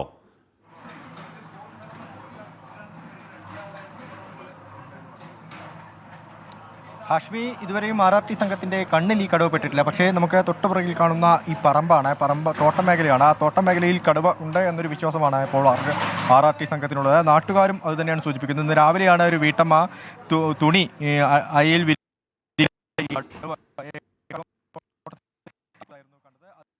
അരുൺ പാറക്കലാണ് അവിടുന്ന് വിവരങ്ങൾ നൽകിയത്. RRT സംഘം അവിടെ തെരച്ചിൽ നടത്തുകയാണ്. അതിൻ്റെ ദൃശ്യങ്ങൾ പ്രേക്ഷകർ കാണുന്നുണ്ട്. വയനാട് പുൽപ്പള്ളിയിൽ പശുവിനെ കൊന്ന കടുവയാണ് മയക്കോടി വെക്കാനുള്ള നടപടികൾ. ഇന്നിപ്പോൾ ഒരു വീടിൻ്റെ മുന്നിൽ കൂടി നടന്നു പോകുന്നു എന്ന് ഒരു വീട്ടിൽ പറയുന്നത് നമ്മൾ കേട്ടു. പുൽപ്പള്ളി 56-ലാണ് ഇപ്പോൾ കടുവ ഉള്ളത്. RRT സംഘം തെരച്ചിൽ തുടരുന്നു. പെട്ടെന്ന് RRT സംഘത്തിൻ്റെ കണ്ണിലെ കടുവ പെടട്ടെ, പെട്ടെന്ന് മയക്കോടി വെക്കട്ടെ. കാര്യം ഇത് ചെറിയ ആധിയല്ല. ഇത് കാട്ടാന, കാട്ടുപോത്ത്, ഏറ്റവും കൂടുതൽ ഒരു മലയണ്ണ വരെ വയനാട് ഇറങ്ങി ആക്രമിച്ച ഒരു വാർത്ത നമ്മൾ കഴിഞ്ഞ ദിവസം കിട്ടും. അങ്ങനെ കാട്ടിൽ നാട്ടിലേക്ക് ഇറങ്ങി ഉപദ്രവിക്കാത്ത കാട്ടുമൃഗങ്ങളില്ല എന്നൊരവസ്ഥയാണ്. ആ മേഖല വലിയ ആദ്യമുണ്ട്. അരുൺ പാർക്കൽ, അരുൺ കേൾക്കാവോ? ഹാഷ്മി, കേൾക്കാം. ഇപ്പോഴും ഈ തെരച്ചിൽ തുടരുകയാണ്. RRT സംഘമാണ് തെരച്ചിൽ തുടരുന്നത്. വനംവകുപ്പ് ഇന്ന് രാവിലെയോടെ തന്നെ ഈ വീട്ടമ്മ ഇക്കാര്യം വനംവകുപ്പിനെ അറിയിച്ചപ്പോൾ തന്നെ ഇവിടേക്ക് സ്ഥലത്തെത്തി. നാട്ടുകാരും വനംവകുപ്പും കൂടിയാണ് ഇപ്പോൾ തെരച്ചിൽ നടത്തുന്നത്. ഈ പുൽപ്പള്ളി 56 മേഖല 56-ആണ് ഈ പ്രദേശത്തിന്റെ പേര്. ഈ ഭാഗത്തെ വീടുകളിലാണ് കഴിഞ്ഞ ദിവസം പശുവിനെയും അതുപോലെ തന്നെ മൂരിയെയും ഒക്കെ ഈ കടുവ ആക്രമിക്കുന്ന ഒരു സാഹചര്യം ഉണ്ടായത്. അതിനെ തുടർന്ന് വലിയ രീതിയിലുള്ള ഒരു പ്രതിഷേധം ഈ പ്രദേശത്ത് ഉണ്ടായിരുന്നു. ഇപ്പോൾ assistant veterinary surgeon doctor Ajesh Ganesh മോഹൻദാസിന്റെ നേതൃത്വത്തിലുള്ള സംഘമാണ് മയക്കുവെടി വെക്കുന്നതിന് വേണ്ടി ഇവിടേക്ക് എത്തിയത്. ഇന്നലെ ഈ കടുവയെ പിടികൂടാൻ വനംവകുപ്പ് കൂടും സ്ഥാപിച്ചിരുന്നു. ഇപ്പോഴും തെരച്ചിൽ തുടരുകയാണ്. ഇതുവരെയും കടുവയെ കണ്ടെത്തിയിട്ടില്ല. പക്ഷേ ഈ പറമ്പിൽ തന്നെ, ഈ തോട്ടം മേഖലയിൽ തന്നെ ഈ കടുവ ഉണ്ടെന്നൊരു വിശ്വാസം വനം വകുപ്പിനും നാട്ടുകാർക്കുമുണ്ട്. അതിന്റെ അടിസ്ഥാനത്തിലാണ് തെരച്ചിൽ തുടരുന്നത്. അവർ ഉച്ച ഭക്ഷണത്തിന് വേണ്ടി കാട്ടിൽ നിന്ന് ഇവിടേക്ക് എത്തിയതായിരുന്നു. ഇപ്പോൾ വീണ്ടും കാട്ടിലേക്ക് പോകുന്നതിനുള്ള തയ്യാറെടുപ്പുകളാണ് നടത്തുന്നത്. അരുൺ പാറക്കലാണ് തെരച്ചിലിന്റെ അവിടുത്തെ വിശദാംശങ്ങൾ നൽകിയത്. എത്രയും പെട്ടെന്ന് കൂട്ടിലാവട്ടെ എന്ന് കരുതുകയുമാണ്. അതാ അഞ്ചു അരവിന്ദാക്ഷൻ പറയുന്നു, മൃഗങ്ങൾ ഇറങ്ങി മനുഷ്യർക്കെല്ലാം ഉപദ്രവമാണ് എന്ന് പറയുകയാണ്. സത്യമാണ്, വലിയ ഉപദ്രവം ഈ മേഖലയിലെ മനുഷ്യർക്ക്. അത് ഏതായാലും വയനാടോ ഇടുക്കിയിലോ മൂന്നാറിലോ മാത്രമല്ല, കേരളത്തിൽ ഒന്നാകെയുള്ള മലയോര മേഖലകളിൽ ഈ ബുദ്ധിമുട്ടുണ്ട് എന്നുള്ളത് പരിശോധിക്കപ്പെടേണ്ടതാണ്. ശാശ്വത പരിഹാരത്തിലേക്ക് എത്രയും പെട്ടെന്ന് നമ്മൾ എത്തേണ്ടതുമാണ്. കൊച്ചിയിൽ ആയിരങ്ങൾ പങ്കെടുപ്പിച്ച ആർട്ട് ഓഫ് ലിവിംഗ് ആചാര്യൻ ശ്രീ രവിശങ്കർ നേതൃത്വത്തിൽ കേരള മെഡിറ്റേറ്റ്സ് വിത്ത് ഗുരുദേവ് എന്ന പരിപാടി സംഘടിപ്പിച്ചു. സംഘർഷരഹിതമായ ജീവിതം, ലഹരിമുക്ത ഇന്ത്യ, മെഡിറ്റേഷന്റെ പ്രാധാന്യം എന്നിവ ജനങ്ങളിലേക്ക് എത്തിക്കാൻ ലക്ഷ്യമിട്ടാണ് പരിപാടി സംഘടിപ്പിച്ചത്. ജനനി ജനീത്രി ധരണി ധരിത്രി അഭയതേ സർവശുഭാംഗി. പ്രഗത്ഭരായ സംഗീതജ്ഞർ അണിനിരുന്ന സംഗീത സദസ്സിലൂടെ ധ്യാനത്തിന് തുടക്കം.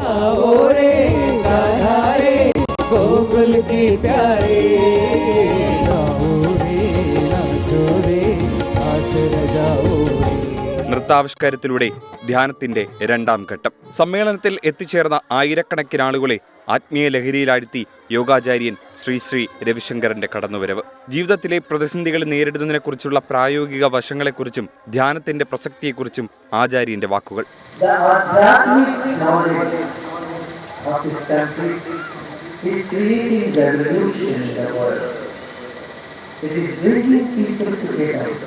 സദസ്സിനെ പങ്കെടുപ്പിച്ചുകൊണ്ടുള്ള ലൈവ് മെഡിറ്റേഷനും വേദിയിൽ അരങ്ങേറി. നെടുമ്പാശ്ശേരി സിയാൽ ഗോൾഫ് ക്ലബ്ബിലാണ് പരിപാടി സംഘടിപ്പിച്ചത്.